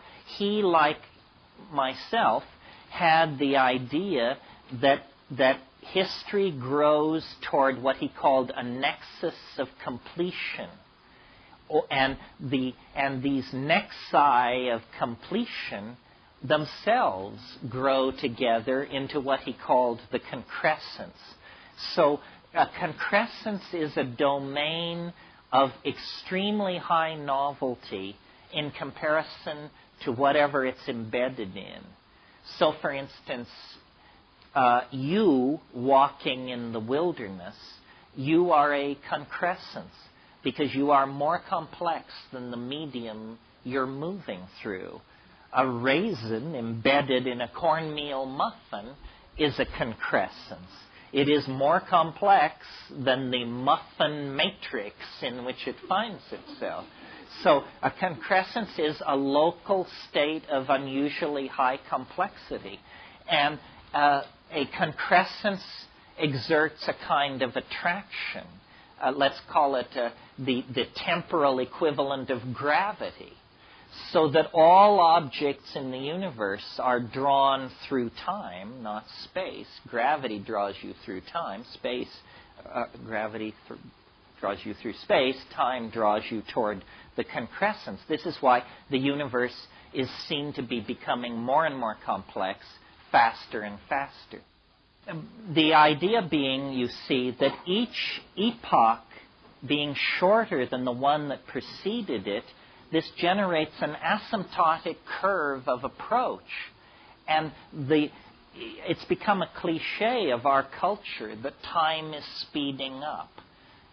It actually is speeding up. It's not that it seems like it's speeding up or it looks like it's speeding up. It is speeding up. We and our entire world are being drawn into confrontation with something that at this level is lost below the event horizon of rational apprehension. That's a fancy way of saying you can't know jack shit about it at this point in time. There will come a moment when it will rise above the horizon of rational apprehension. But and I think that history is a set of nested resonances. This is what I mean when I say nothing is unannounced. Nothing can take you by surprise if you've really been paying attention, because everything is preceded by its harbingers and heralds. And we are living in an era now where there is a great deal of apocalyptic expectation, anticipation, and hysteria for several reasons. First of all, because Christianity just is hysterical in all times and places.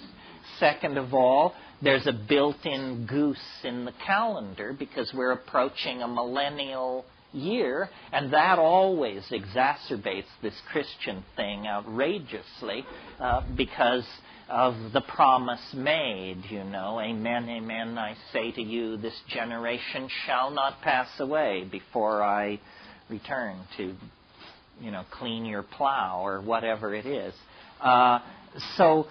And there is the physical evidence all around us that we are the witnesses to a planetary crisis that we cannot control or manage. I mean, it's very hard to believe that we could manage ourselves back into a steady state. I mean, the Jews are talking to the Arabs and they're trying to get things straightened out in South Africa, but what about the global population curve? What about the degrading atmosphere? I mean, you don't necessarily, you're just as dead even if you're not killed by a racist or a fascist. So we can get certain problems under control, but it seems certain problems are beyond our control. Also, there's another level to all this, which is when you take cores from the Greenland ice or make side-ranging radar maps of the Canadian Shield, you discover that we are not the only force for disruption and chaos wandering around the universe looking for trouble. The universe is an incredibly chaotic and unstable place. Planetesimal impacts on the Earth have reset the biological clock at least 3 times in the last billion years. What we have been living through for the past 50,000 years is an unusual era of metastability, and it has allowed us to create a global civilization. But we can't assume that we have 50,000 years of stability ahead of us, or even 100,000 years of stability ahead of us. And finally, this curious resistance to the idea of the end of the world always amuses me, because maybe the world will end and maybe it won't end. But have you ever noticed that the end of your world is an absolute certainty? You're going to go into the yawning grave, and rather soon, I should suspect, and possibly sooner than you're prepared for.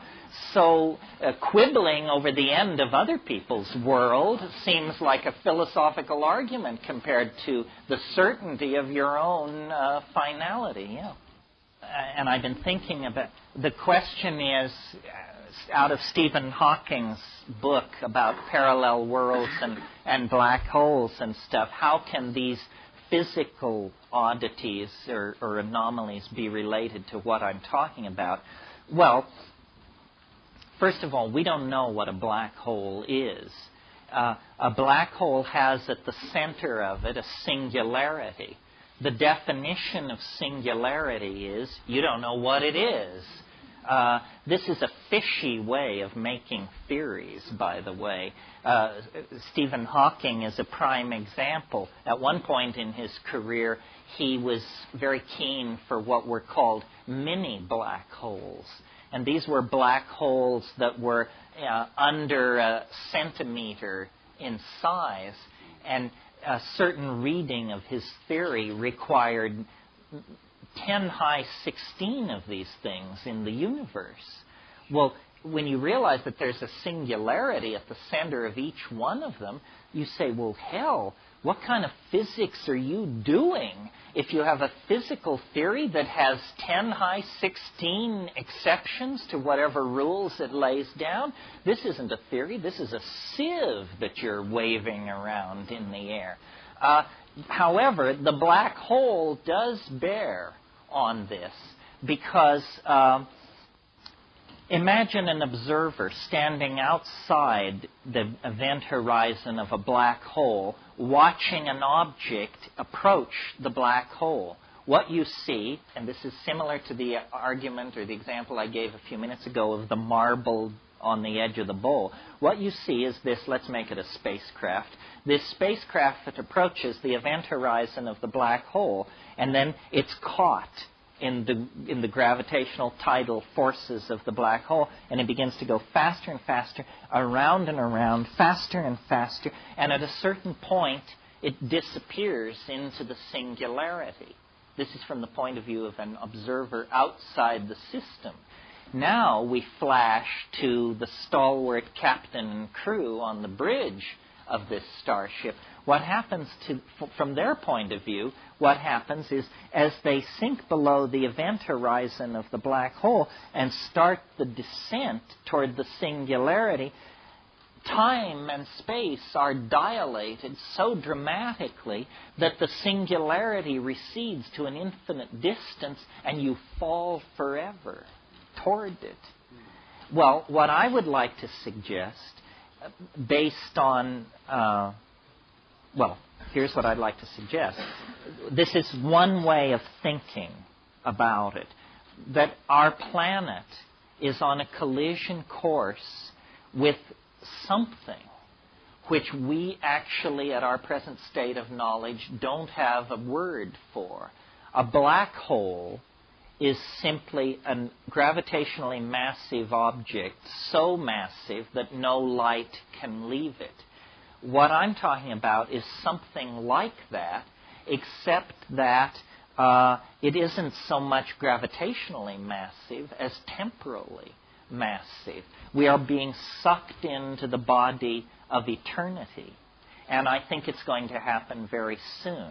Now, an obvious objection that someone would make to this, it's a probabilistic objection, is they would say, don't you find it rather unusual that your own very minute and finite life should occur so close to this moment of universal dramatic climax? Doesn't that clue you to the fact that you might be slightly deluded? To which I reply, not at all. Because I think of this event horizon as a series of like ghost horizons. And once you enter into history, what history is the outer shell of the gravitational field of the attractor of the concrescence. In other words, history is the disturbance in nature which precedes the concrescence. It precedes it by only 50,000 years. A microsecond. So a geological microsecond before all life is melted down in the presence of the singularity, there is a curious interface zone that is not the singularity and not the absence of the singularity. It's the singularity in the act of becoming. And it only lasts, as I say, a geological microsecond, 50,000 years. But if you happen to be born inside that microsecond, then you have a very curious perspective on the phenomenon indeed, because you observe it from within inside the shell of the historical vehicle. Yeah. Here's the point I want to make. If you have a universe like that, 72 billion years in duration, it will undergo half of its evolution in the last 30 seconds of its existence. Can you imagine? Now, this is what the scientists do, except they spin it around. And that's why, I can't remember who wrote it, but the book called The First 3 Minutes, Steven Weinberg's book, The First 3 Minutes, a book about the first 3 minutes in the life of the universe, where he leads you through all this complex physics as matter is crystallizing out of hyperspace and all this stuff. All I'm saying is, let's put the complexity in the more likely end of the cycle. Let's put it at the end, when after billions of years of evolution and all kinds of complexity and that sort of thing, everything comes together. So this kind of a cycle, if we were actually living in a universe like this, could completely unfold itself according to its natural laws and yet provide a miracle, the miracle of the concrescence. That's why I'm so keen on boundary dissolution. The more boundaries that have dissolved, the closer to concrescence we are. And when you finally reach it, there are no boundaries. You are eternity. You are all space and time. You are alive and dead, here and there, before and after. The singularity is a coincidentia oppositorum. It can simultaneously coexist in states which are contradictory. It is, Thomas Aquinas' vision of God. It's something which transcends rational apprehension. But it gives the universe meaning, because all process then can be seen to be a seeking and a moving and an effort to approximate, connect with, and attend to this transcendental object at the end of time.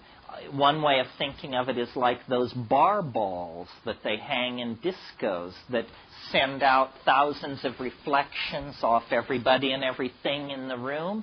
Well, think of the transcendental object at the end of time as that bar ball, And then those reflected, twinkling, refractive lights are religions, scientific theories, gurus, works of art, poetry, great orgasms, great souffles, great paintings. In other words, anything which has, we even use this phrase, anything which has a spark of divinity in it is in fact referent to the original source of the sparks of all divinity, which is the compressed experience of life and mind after billions of years of unfolding itself within the confines of three-dimensional space. And you can make this vision your friend through psychedelics, because as I said at the beginning of this rave, you can see it from here. Of course, not if you have your face plunged in your stock portfolio. You're not going to see it, no.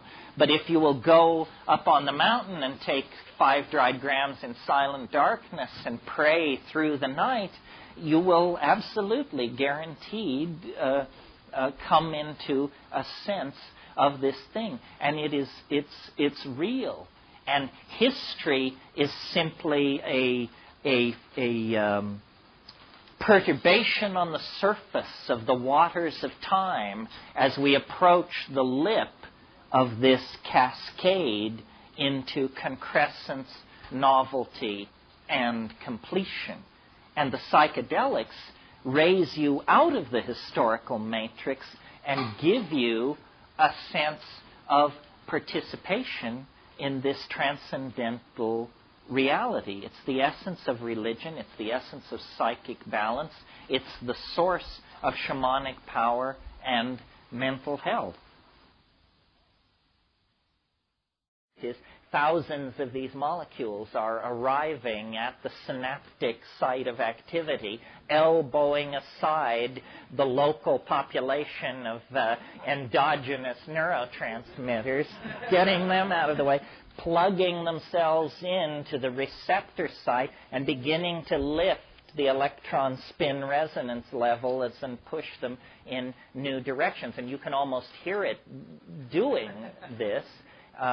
And then beyond the hypnagogia, there is the actual trip. And it usually is encountered, you have to go through what Mircea Eliade called the rupture of the mundane plane.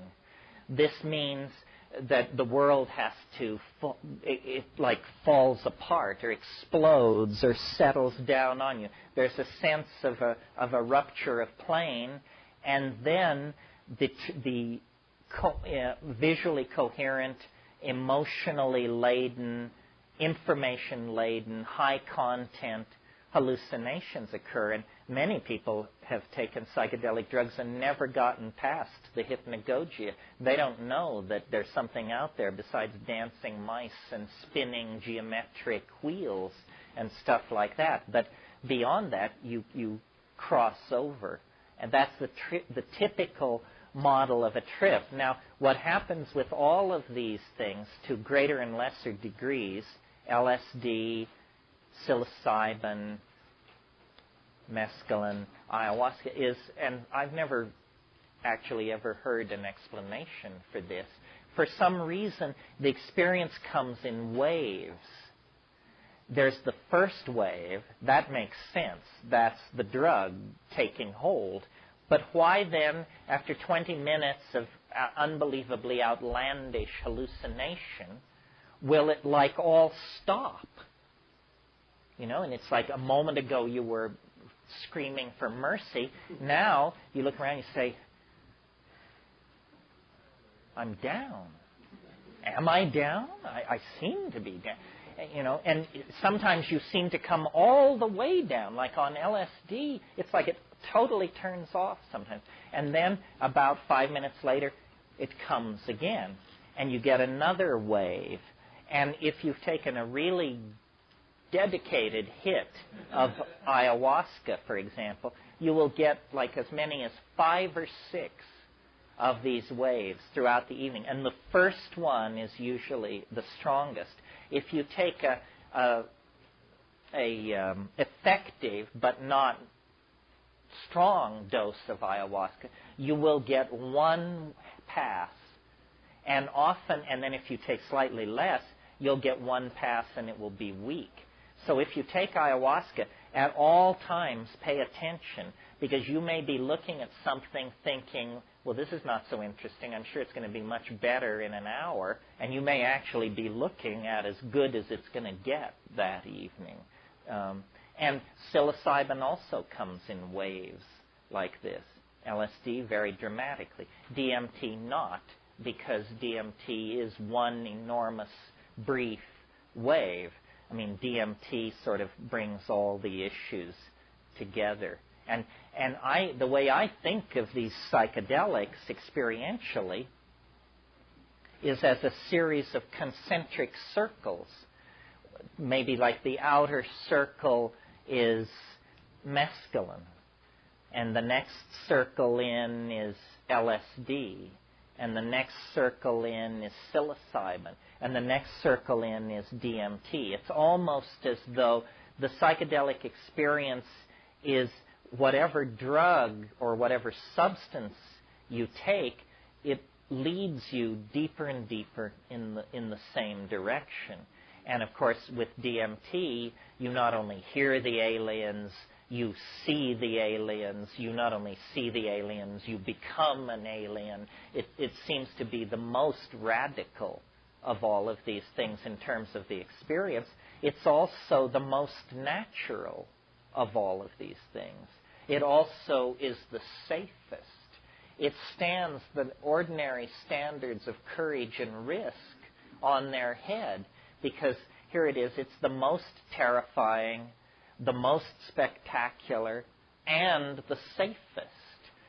None of us, including myself, have fully come to grips with this paradox.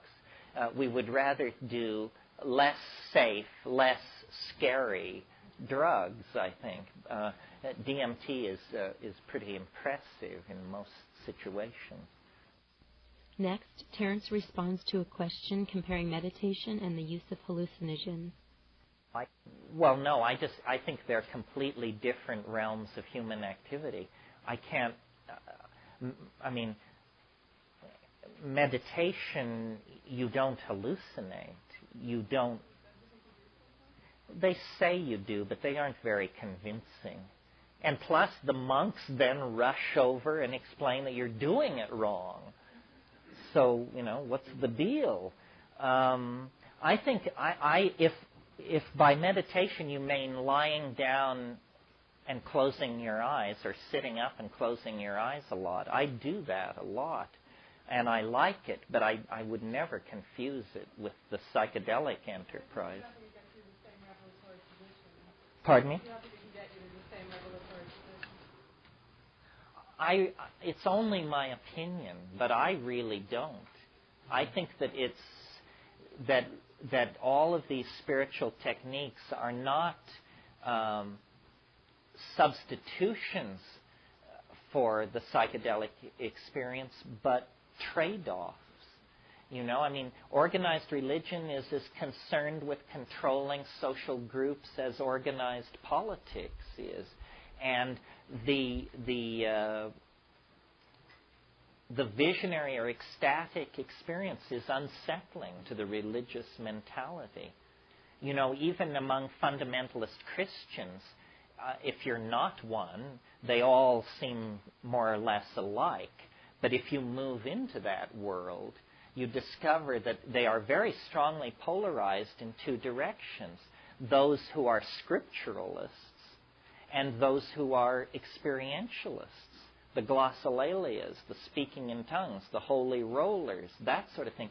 And the scripturalists are very uncomfortable around the experientialists, because to them it looks like demonic possession, and they get really agitated about that.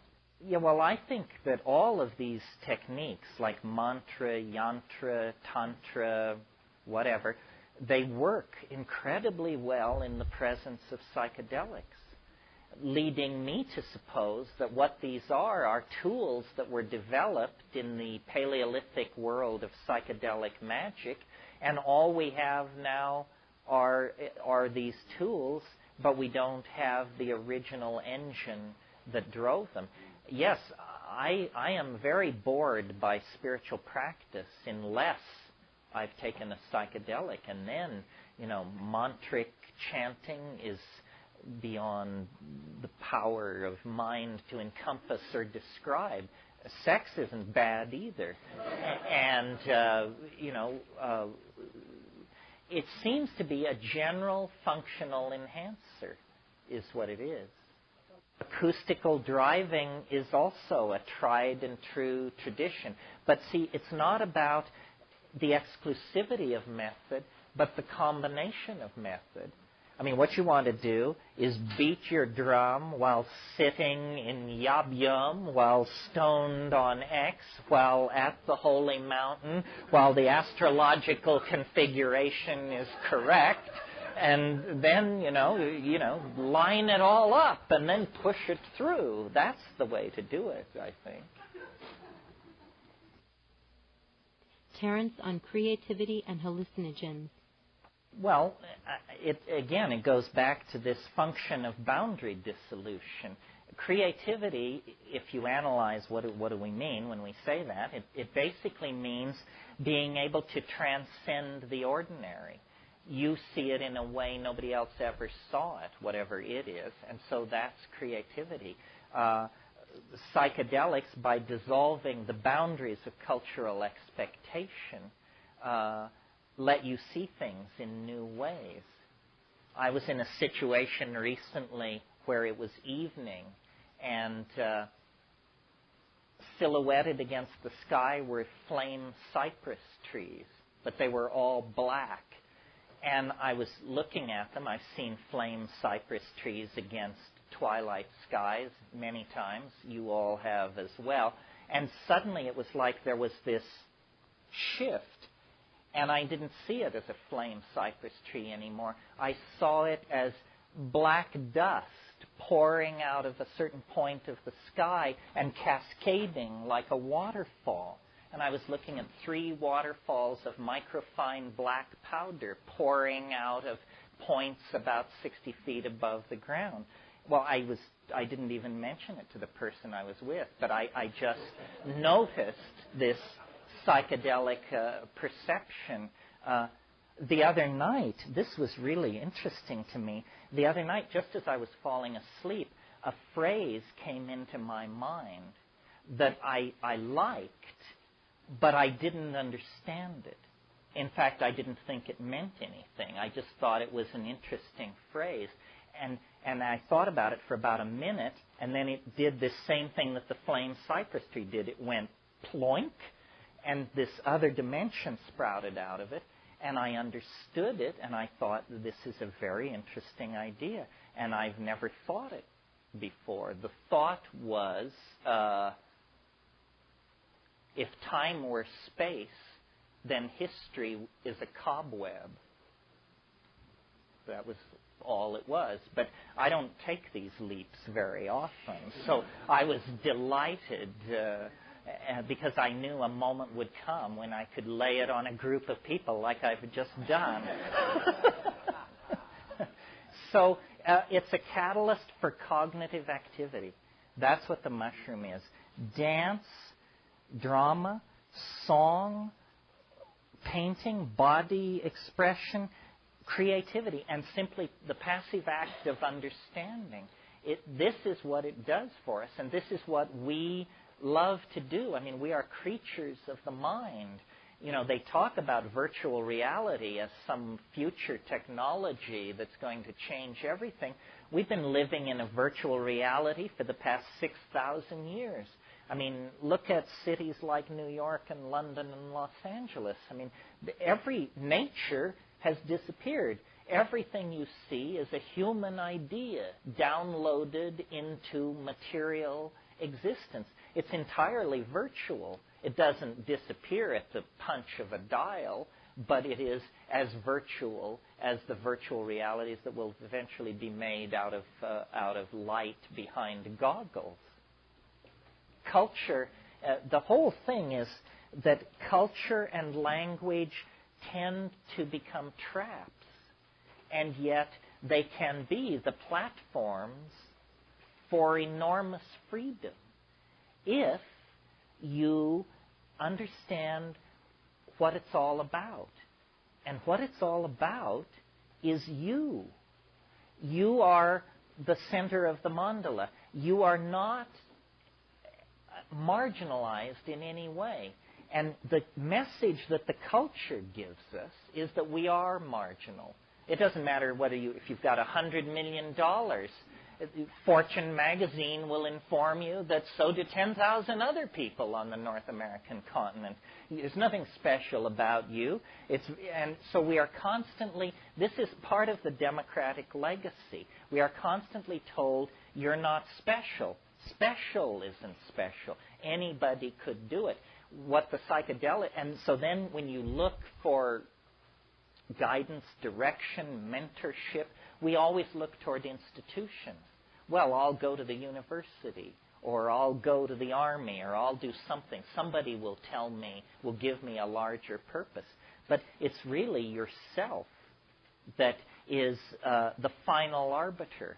And if you keep yourself as the final arbiter, you will be less susceptible to infection by cultural illusion. Now, the problem with this is that it makes you feel bad to not be infected by cultural illusion because it's called alienation. You know, but this is, I can't solve all problems. The reason we feel alienated is because the society is infantile, trivial, and stupid. So the cost of sanity in this society is a certain level of alienation. I grapple with this because I'm a parent. And I think anybody who has children, you come to this realization, you know, what'll it be? Alienated, cynical intellectual, or slack-jawed, half-wit consumer of the horse shit being handed down from on high? There is not much choice in there, you see, and we all want our children to be well-adjusted. Unfortunately, there's nothing to be well-adjusted to, so that's a real problem. And I really believe that extra-environmentalism, which is a nicer, though longer word for alienation, is defensible and shouldn't be thought of as pathological. What I noticed in going to the Amazon and Indonesia and these places is that the person you want to get to is the shaman. But the shaman is different from everybody else. Like when you go into an Amazonian tribe that's way upriver or something, the people behave the way you would expect naive, untraveled people to behave. They want to touch your Gore-Tex and, you know, look at your camera and look through the binoculars and fiddle with the can opener and all this. No shaman would ever stoop to such behavior. A shaman knows that cultures are provisional and is interested in you as a person. The other people don't even see you as a person because you're huge, white, strange smelling, and incomprehensible. The shaman sees you as a person, and it's because he is alienated. The reason shamans can do their magic is because they are outside the belief system. I really think that that's true. Everyone else believes, you know, that the guy in the other village can send the mojo and mess with you. The shaman knows that that's not quite how it works. And so then he, as it were, can go behind the board and fix the cultural TV that everybody else is just watching.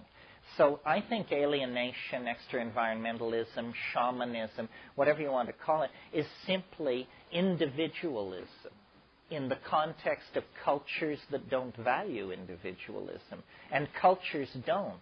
You know, it's said nature acts to preserve the species.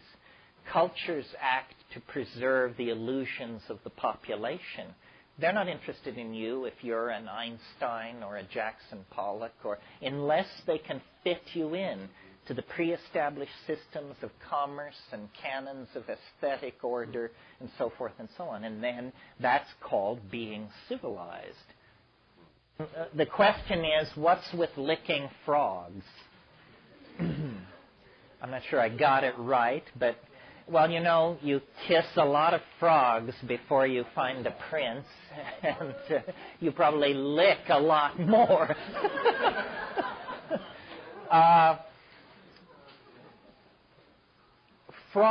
Toads, not frogs. Let's give the devil his due here. Toads of certain species produce a relative of DMT in large glands in their necks. Why this is not clear, considering that this exudate, or this material, will kill a dog if a dog picks up a toad like that in his mouth within minutes. It's pretty spectacular. It's reasonable to suppose that then this is just a defense that has been evolved. Some of you may have seen the dinosaur in Jurassic Park that spits poison in your face. We're talking something like that. The toad creates this 5-methoxy-DMT in this gland, and when the glands are squeezed, it comes out on the surface of the toad's skin. It's a near relative of DMT. Speaking from my personal battery of many prejudices, I would say I don't care for it. It complicates my job enormously, because people do this stuff and they think, A, that it is DMT, or B, if they're slightly better informed, that it's just like DMT. It is, in fact, chemically called 5-methoxy-DMT. However, it is nothing like DMT. It's as much like DMT as radio is like television. And that's where the difference lies. The 5-MeO does not trigger the most spectacular effect associated with DMT, which is these three-dimensional crawling hallucinations that come out of the woodwork and reveal the true nature of reality to you. When you take 5-MeO DMT, you have all of the physical presentation of DMT. There's a sense of a kind of light anesthesia through the limbs. There's a sense of falling forward into a void. There's a sense of losing body boundary. Now, at that point in DMT, those symptoms would give way to the trip. At that point in 5-MeO DMT, those symptoms give way to the beginning of the come down. And people who have never taken DMT sometimes rave about 5-MeO and say, you know, this was the most astonishing thing I've ever happened to me. People who are familiar with DMT can yawn their way all the way through it, because you're braced for the DMT thing. I mean, you think, oh my God, it feels just like it. Here it comes. It's going to be upon me. 5, 4, 3, 2, 1. +1, +2, +3, +4, +5. It's not coming in. It doesn't come in. And so, and then 5-MeO is fatal in sheep as well as dogs, spectacularly fatal in sheep. And so I guess if you're a sheep, it's counterindicated. Doesn't seem to be harmful in human beings, but with so little data available, I think maybe we should... there are old psychedelicists and bold psychedelicists, but there are no old, bold psychedelicists. Have I had any contact with the government? Not exact. Well, up until a week ago, the answer to this question was yes. No. When I got home from Esalen the last time, there was a really funny letter, which I haven't quite figured out how to respond to. Dear Mr. McKenna, I'm an officer of the California State Police.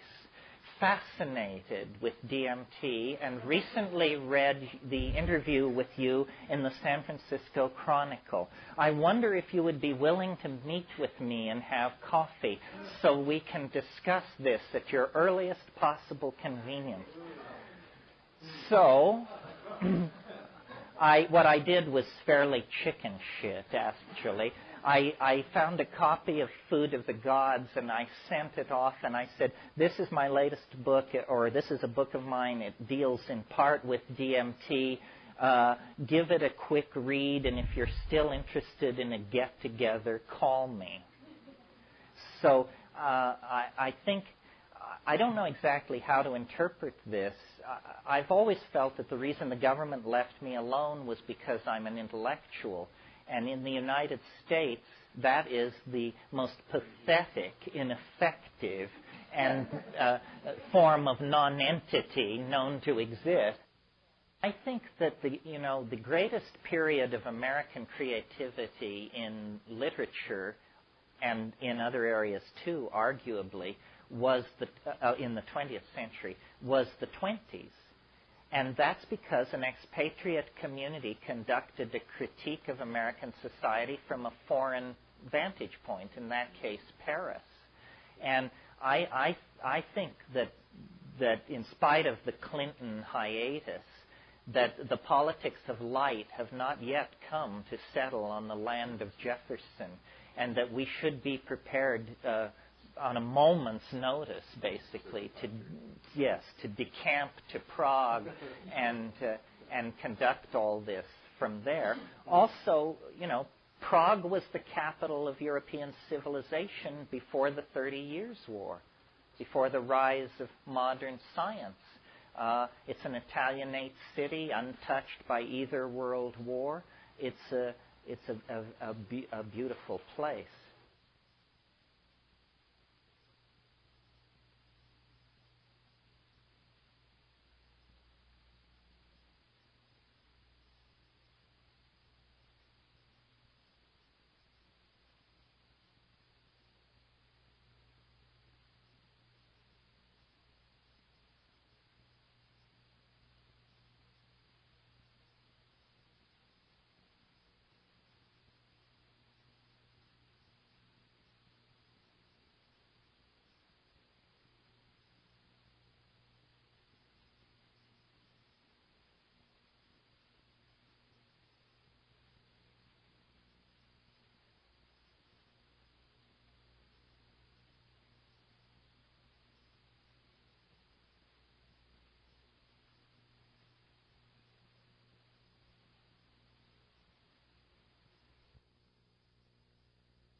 Well, the world and its double is how we styled this.